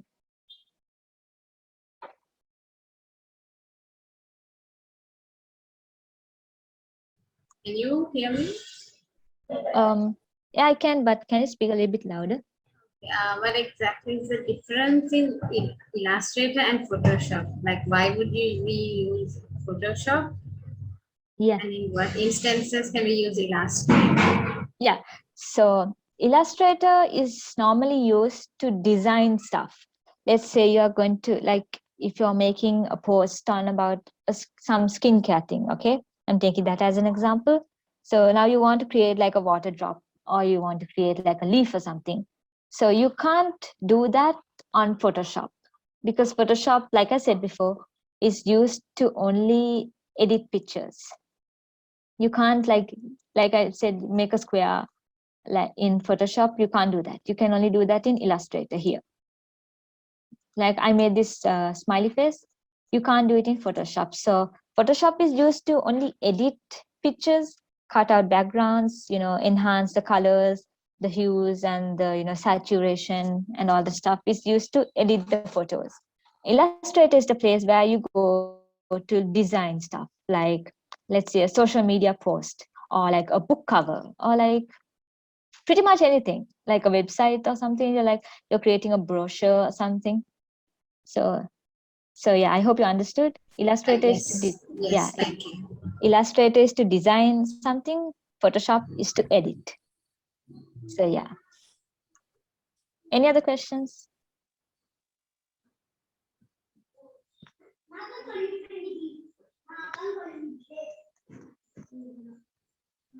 I have one, sorry. Yeah. So if you are in Photoshop and you want to create something in Photoshop that is fitting a PowerPoint, so that's basically going to change the canvas size. Am I right? I'm sorry, I didn't hear you after you said presentation. PowerPoint. Okay, so I need an image. Yeah. If it's a PowerPoint presentation slide. Okay. So I need to make sure my Photoshop canvas size is the same size as PPT. Yeah. So you want to know how to reshape the canvas? Yes, yeah, I think. Yeah. Okay. So yeah, that's one of the main thing about Adobe Illustrator and Photoshop is like, I hope all of y'all have used Canva.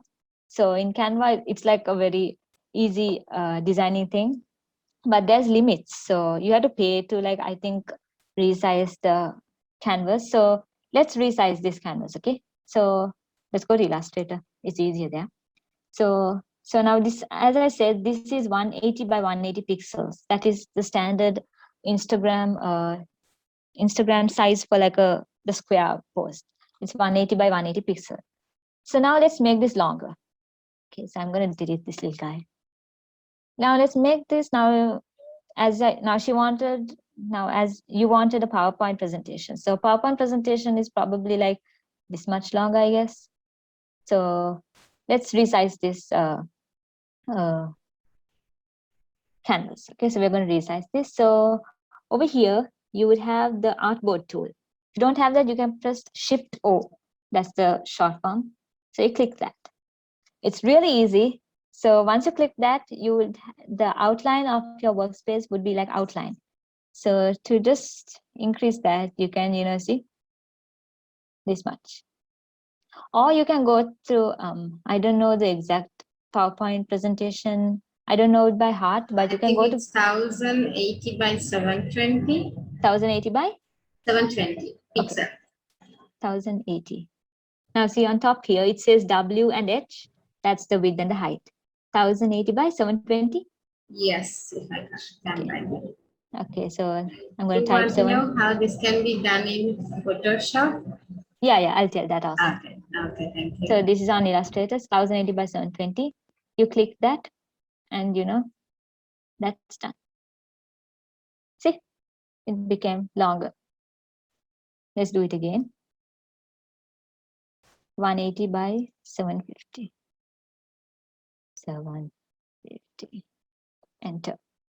And there, we reshaped your size. So if you go to Photoshop and do that, you can go to Edit on top, and then wait, hold on.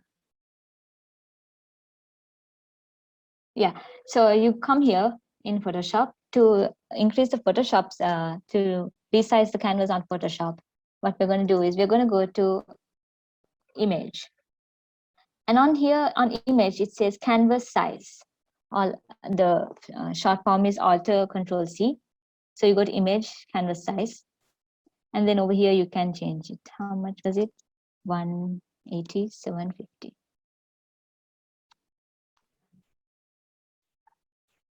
Was it inches or pixels? Pixels. Yeah.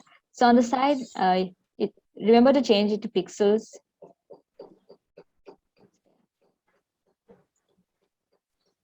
$180. 50 pixels. Yeah. The image got cropped when I was trying something. Then I didn't know what to do next. Oh. So yeah.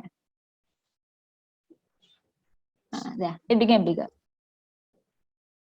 So see, that's how you edit In the case size. it was a bigger size and then I was trying it out smaller, so the image also gets cut off. Okay, so I'll show you how to. Okay, this image here you can see, right? Yeah. Let me show you how to make this smaller. So Control T, and there we go. See, smaller, bigger, smaller, bigger. So I think that was what was hard for you. You couldn't find how to, shape this. It's Control T in Photoshop. Right. Thank you. So yeah, so let's make it smaller, and then click the right on top. Yeah. So yeah, any other questions?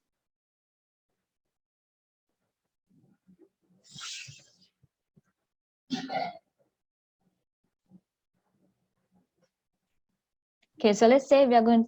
We have some time, so I'll tell something else. So we have like, I'll tell you how to do like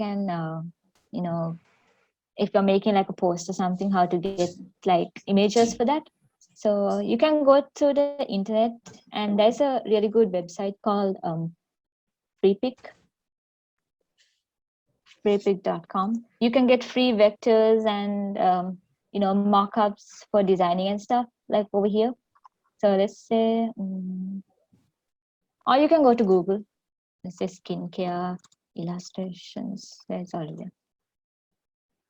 So you go to images here and just, so we're going to make a social media post about, skincare.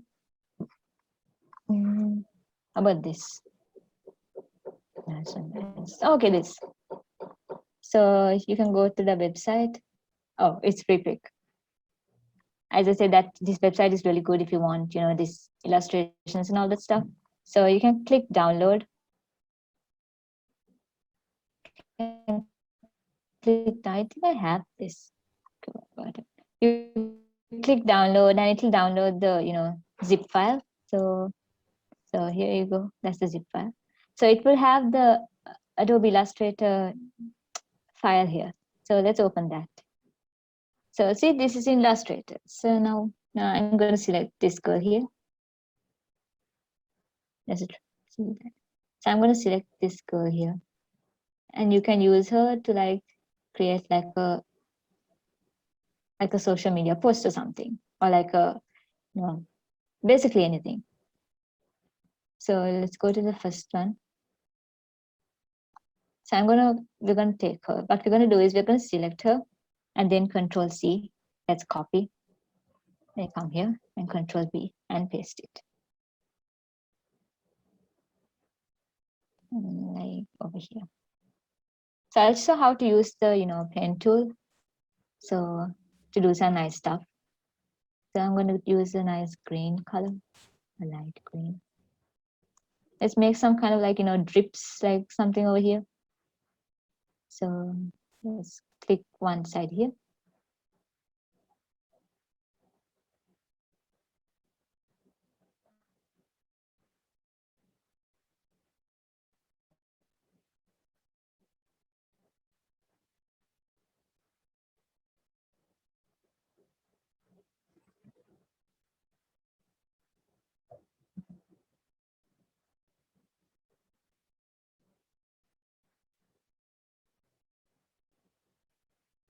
Always remember after you design it to come to the end and finish it off. That's how you design a full shape. So let's make this properly. Select curvature tool, and you can edit the drips however you want. So it would take really long time because pen tool is very hard.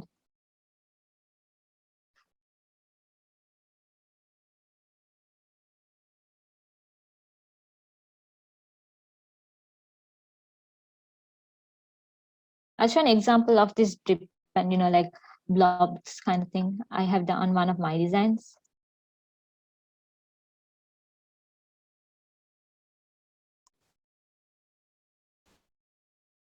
You can to duplicate an image if you want this exact shape. Sorry.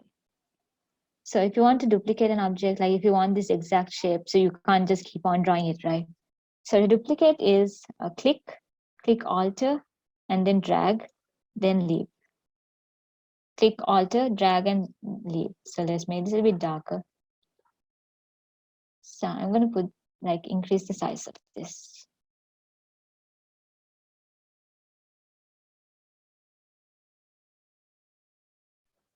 And we're going to send this behind this other one. So we're going to right click, go to arrange, and send to back.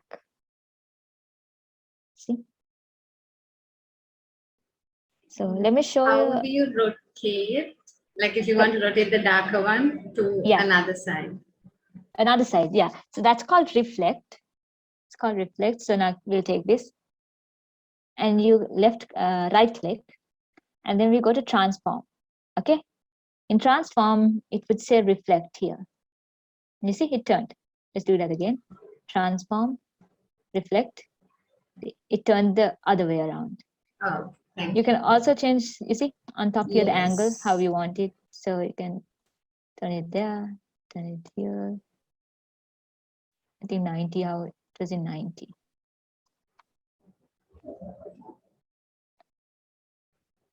Yeah.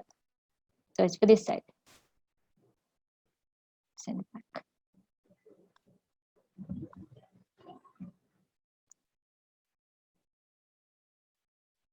if you want to reduce the opacity of this, so like let's reduce this one. So on top here it would say opacity, so you can like go to like, you know, see 50%. It's actually a nice one to show it like sheer, like transparent. It looks really nice. So let me show you an example of, you know, these drips and, you know, this blob stuff I have done. So I created this like brochure. So this is for an ice cream menu. So as you can see, like I have used the pen tool and to create this, you know, like blobs and all this, you know, like stuff. This was created from the pen tool. So this is a brochure I did. Get the images from elsewhere, or you create the images too? No, the images are from Google. Right. This was just a practice. So it's not a, you know, like a vector. You can't design this. These are images taken from like a camera. So this is a vector. This was done in Photoshop. I mean, sorry, Illustrator. See, it's like if I zoom. As in the entire thing was created from base. Yes, entire thing was created on Illustrator. The cherry, so see, that must have been done from that was done from the pen tool. Even this, it's a vector. These are images, see, because it looks real. Those are from the internet, these ice creams. So this is the brochure, and these were done from the pen tool. See, like I said, you know, like reducing the opacity, it's really nice. It looks like 2 pages. No, this is a brochure. You know, like a so 3-fold, even like this change of sizes happens in Illustrator. Like yeah. Okay. Yeah. You can do that in Illustrator also. So yeah, any other questions?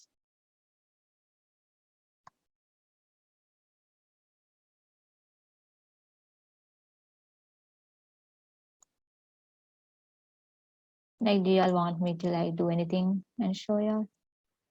Because these are the basics, like you need to know.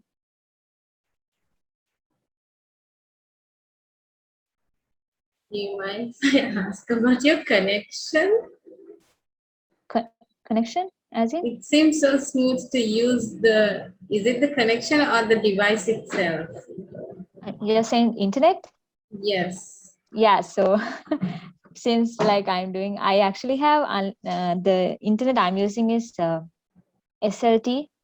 So I think that's also like really crucial, like especially if you're doing work online. So like I'm doing work online, so like I have lots of meetings and stuff. So not until recently Sri Lanka got unlimited Wi-Fi packages.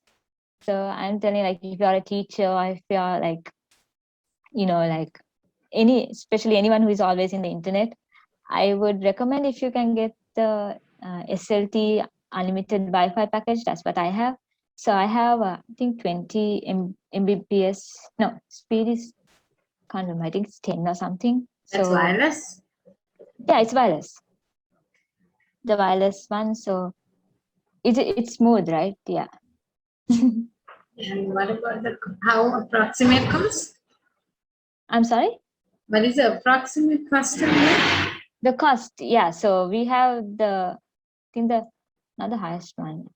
Not sure, but it's 10,000 for a month. Okay, I mean, it's pretty useful, especially if you're, you know, using the internet all the time.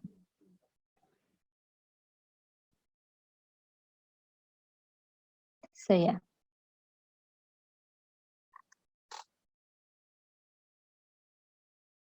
Any other questions?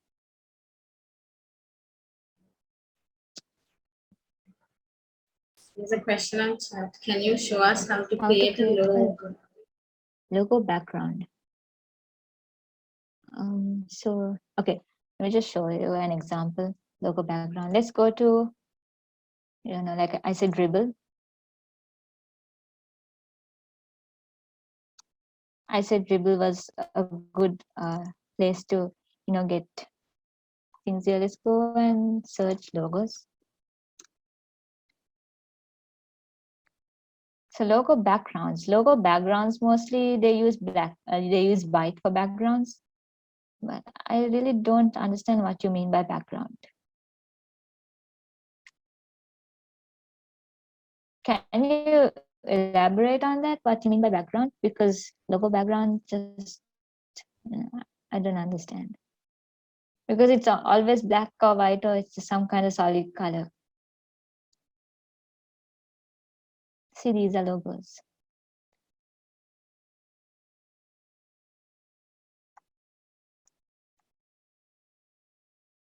A sort of shape thing. Okay. So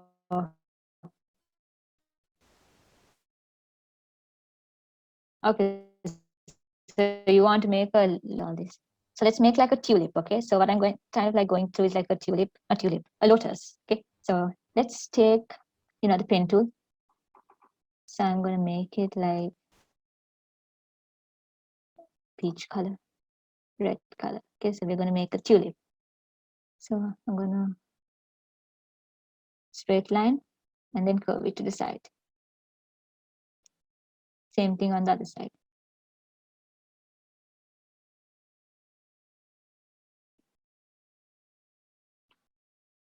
Right. So I'm going to,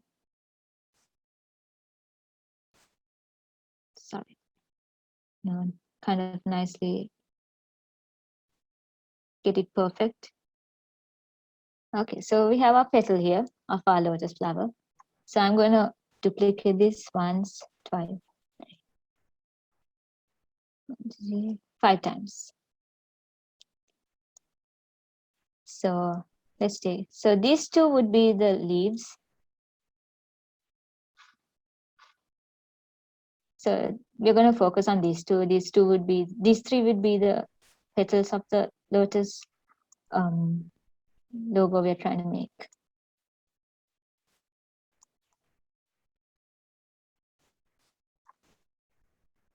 Okay.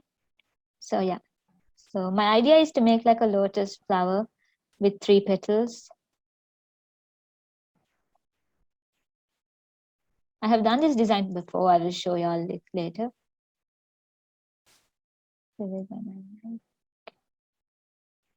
You get the idea what I'm trying to do once it's done.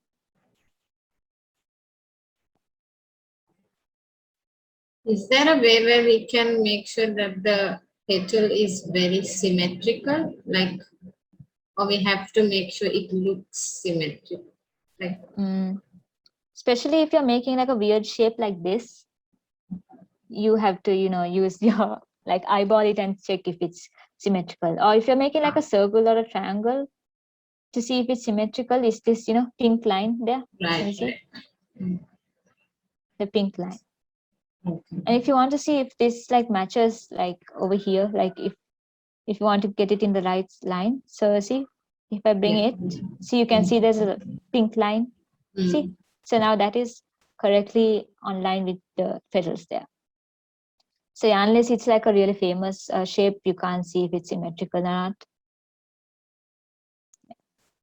Delete. So yeah, this is our petals.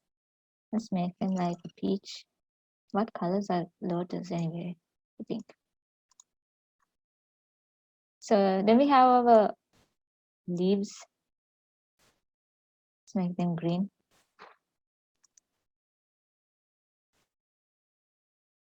One of the trends in logo making nowadays it's that they use a lot of gradients.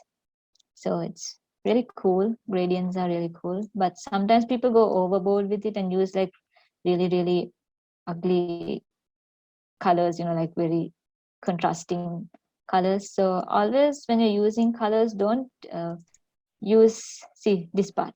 Always go to pastel, because pastel is like a thing now. Gradients make it thicker, is it? Gradients, yeah, it gives like a nice touch. Like I'll show you an example. So I'm going to send this back behind the flower. Send it back. So I'm going to reduce the opacity of this.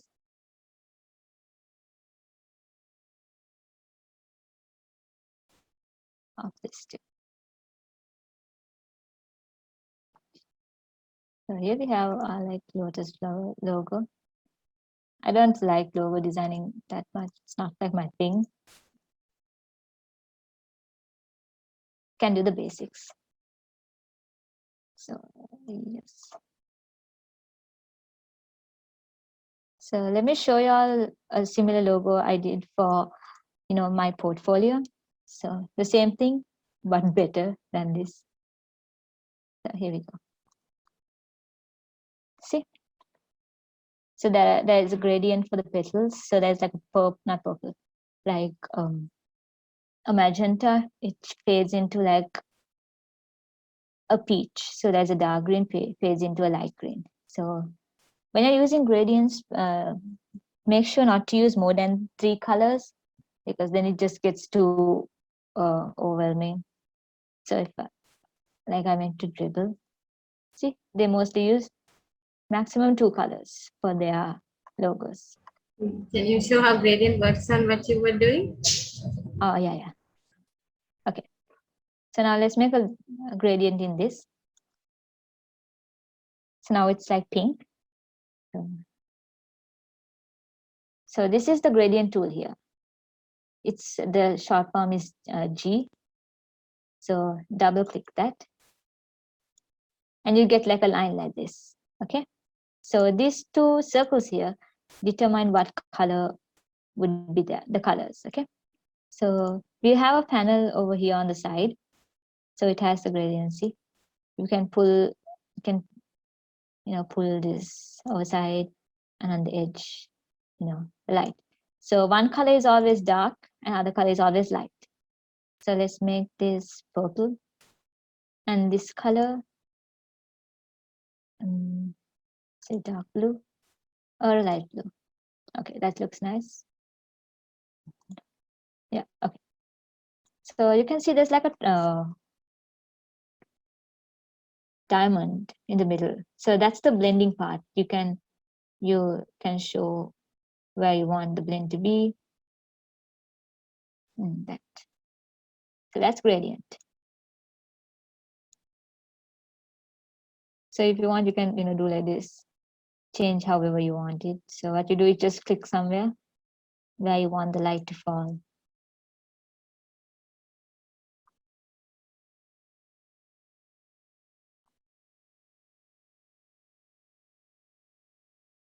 Okay.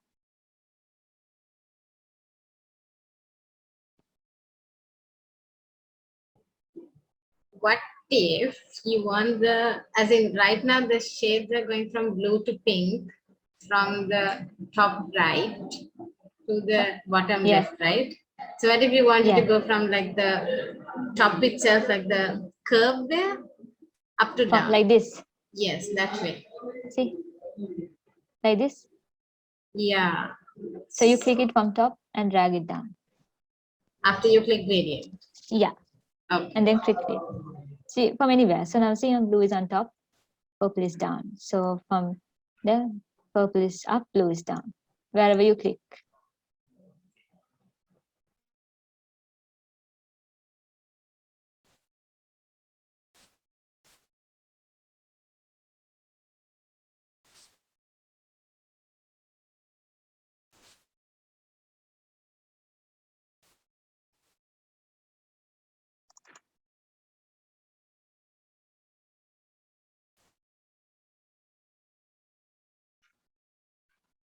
You can also twist it like this.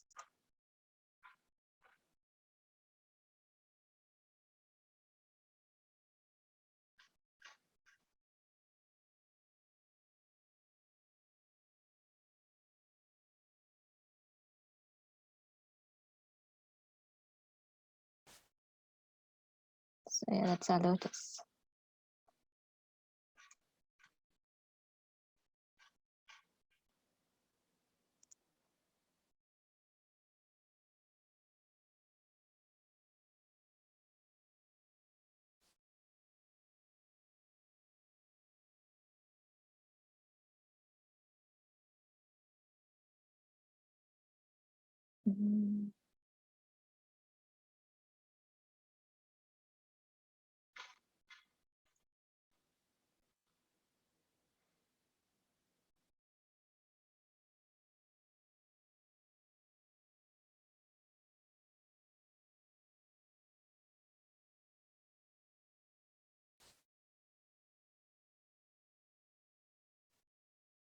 So looks good enough.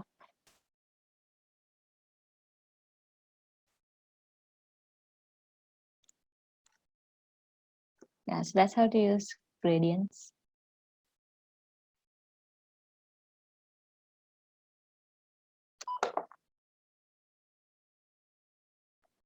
Say anything else?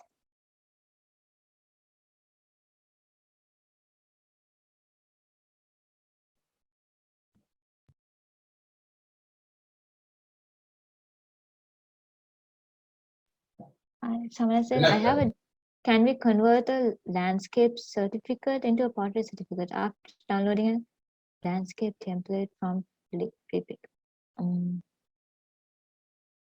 Downloading a landscape template from Freepik. I guess you can do that, but the landscape, sometimes the template would be in portrait, but you can change the canvas into landscape, and then you will have to move all the elements that's there into the landscapes. Like you will have to take, one parts of this and like make it to match the landscape. You can do that, yeah.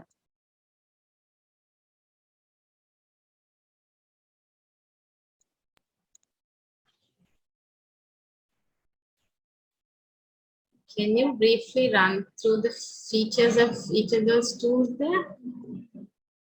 Oh, what tool? The tools, everything. Yes. Okay. Slightly, So yeah. magic wand tool is like you can select, it's very complicating. I don't use that at all, so I don't know about that much. That's the wand tool. Then this was the pen tool, what was used to create that stuff. That's the pen tool. Then we have the type tool. It's the tool which you use to type. Sorry, hold on. How is the pen tool shape you created the same color as those? Oh, that was the color selector. See here, the fill. All right.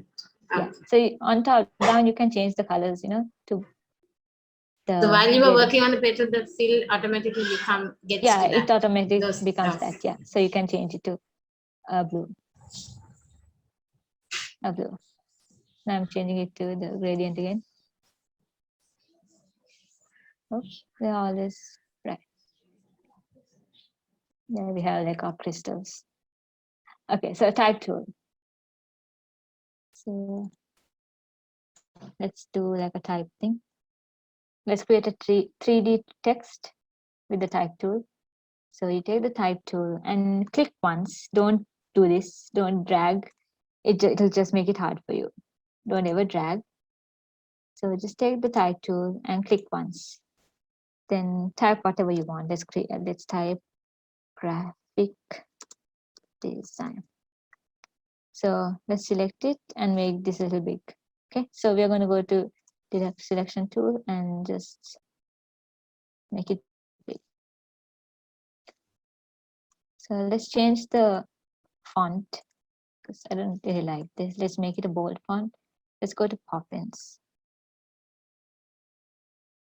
Okay.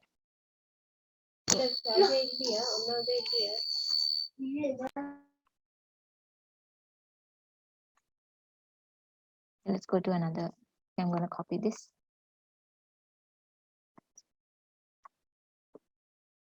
Graphic design. Okay. Now we have a type here. So I'm going to duplicate this, Alt click, drag down. So let's change this one's color to purple. Can we bring gradient here too for the letters? Yes, I'll tell that after this. Okay. So yeah, so the first one. So now what we're going to do is we're going to make the second one a bit smaller. A bit smaller, that much. Yes. I'm going to show y'all like a 3D text y'all can do. It's kind of fun. So yeah, now let's copy the whole thing. And then we're going to go to And we're going to right click and click create outlines. So it looks like nothing has happened, but what happened here is it just made like outlines. So now this is no longer type. This is like a graphic, if you say. So let's click, select everything. We go to object, and in object we go to blend and blend options. So it would say spacing here. So we'll go to specified steps. And then on the side, you'll get like a number option. Let's make it to 350. And then click OK. And nothing happened. So we go back to object again and go to blend and then make. And then something like this happened. Now it doesn't make sense. So what we're going to do is we're going to click the top graphic design thing, and it should get outlined like this. And then we're going to copy it. So Control C. And then come somewhere, click somewhere and just press Control E, paste it. And then we're going to go to like a light color of that purple, a lighter purple. And then bring it right on top of that design thing, of that word. Then we can come to down, and we can, to show the real effect of that, then make a black color square. Let's see. So that's how you make a 3D text. So as you can see, the blend here is like really, really good over here. So that thing, that is, that depends on how much of the number you put for this place here. Like I put 350. If you put like 500, it would be an even better blend. So yes, so let me show you, if you reduce that steps, how the layering would come. So go to select everything, take this off, select that, go to objects, blend. Let's reduce this to I don't know, like 12. No, 12. Now you can see it's like separated the colors. Let's make it 3 or like 5.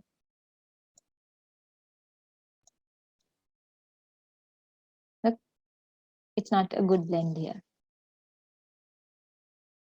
It's kind of weird.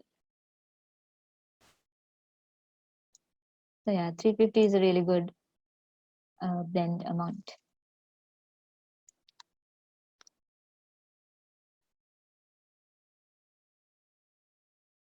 That's how you make a 3D text.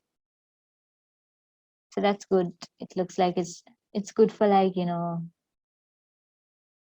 like a headline or something, for like a post or something. So yeah. Move it, and you can also move the like right. See, now it looks like it's coming from the side.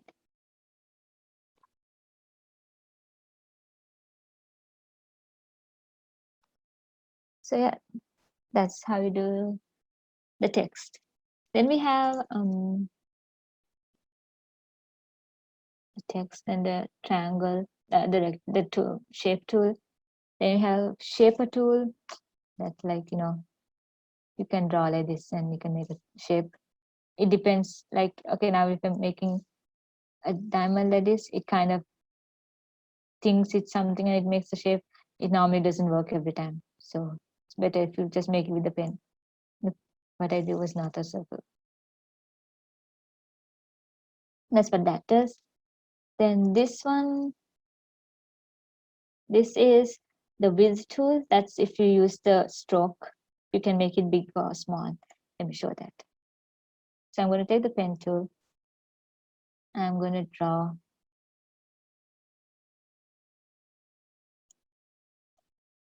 I'm going to change the stroke.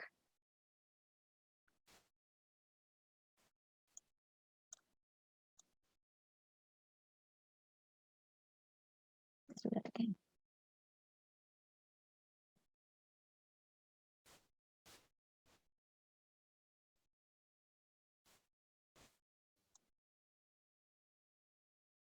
I increase the stroke, and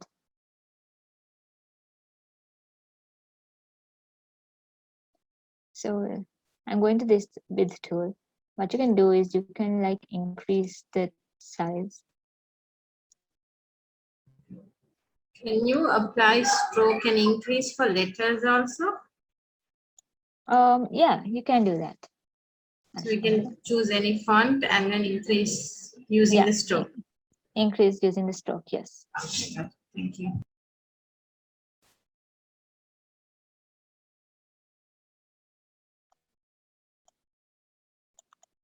So that is what that does. This is the shape builder tool. So let's see, where was that shape I got? Okay, so let's make this one whole like a shape thing. So what the shape builder tool does is this thing here. So once you go on top, you can see like it gets, let me zoom in. It gets like, it shows the different place where your cursor is. So what the shape builder tool does is it creates this whole thing into one shape. So I'm going to press, click and drag. And once I leave this, it becomes one whole weird shape, which you can't even see. That's what the shape builder tool does.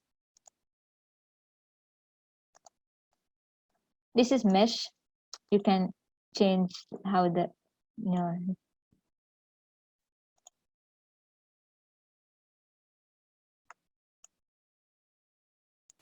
to show like 3D stuff is what the shape builder tool does. It's not used much. Then we have eyedropper tool. If you want to use this color for this, is like you select this and then click on that. No, hold on. Let's choose this one. And then you click on this and it will change the color. The eyedropper tool. And most of this you use in different things. So the designs you do, it matches this. So like some of the designs you'll do a lot for this to work. So I haven't done most of it, so I can't show everything. So what I showed you show before. the gradient for letters? I think did we miss it, or you're coming to it later? The gradient for letters. Okay, Yeah. this one. Okay. Yes. So we'll make this a gradient. So gradient for letters is first you should we have this. So this is type. So we're going to right click it and create outlines. And now you can put our gradient there. The gradient was already here. So like that, or you can go to the while this is selected, go to your eyedropper tool and let's select this purple. There. Let's do it again. We select the type, you type something, then right click, create outlines, and then put your gradient. And that's it. Was that clear? Yes. And we can change the color of each letter like that. Yes, we can do if that. we select one letter at a time. Yeah. So to do that is once you have created the outlines in this, so we click it and then right click again and click ungroup. So now all these letters are their own. So let's change this one into the green one, and then this A into green.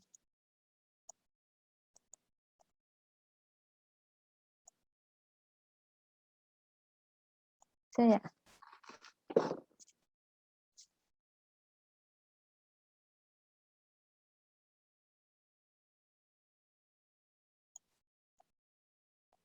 So that's okay, right? Yes, thank you.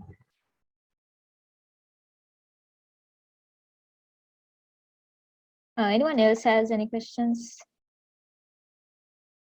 or anything you want me to do?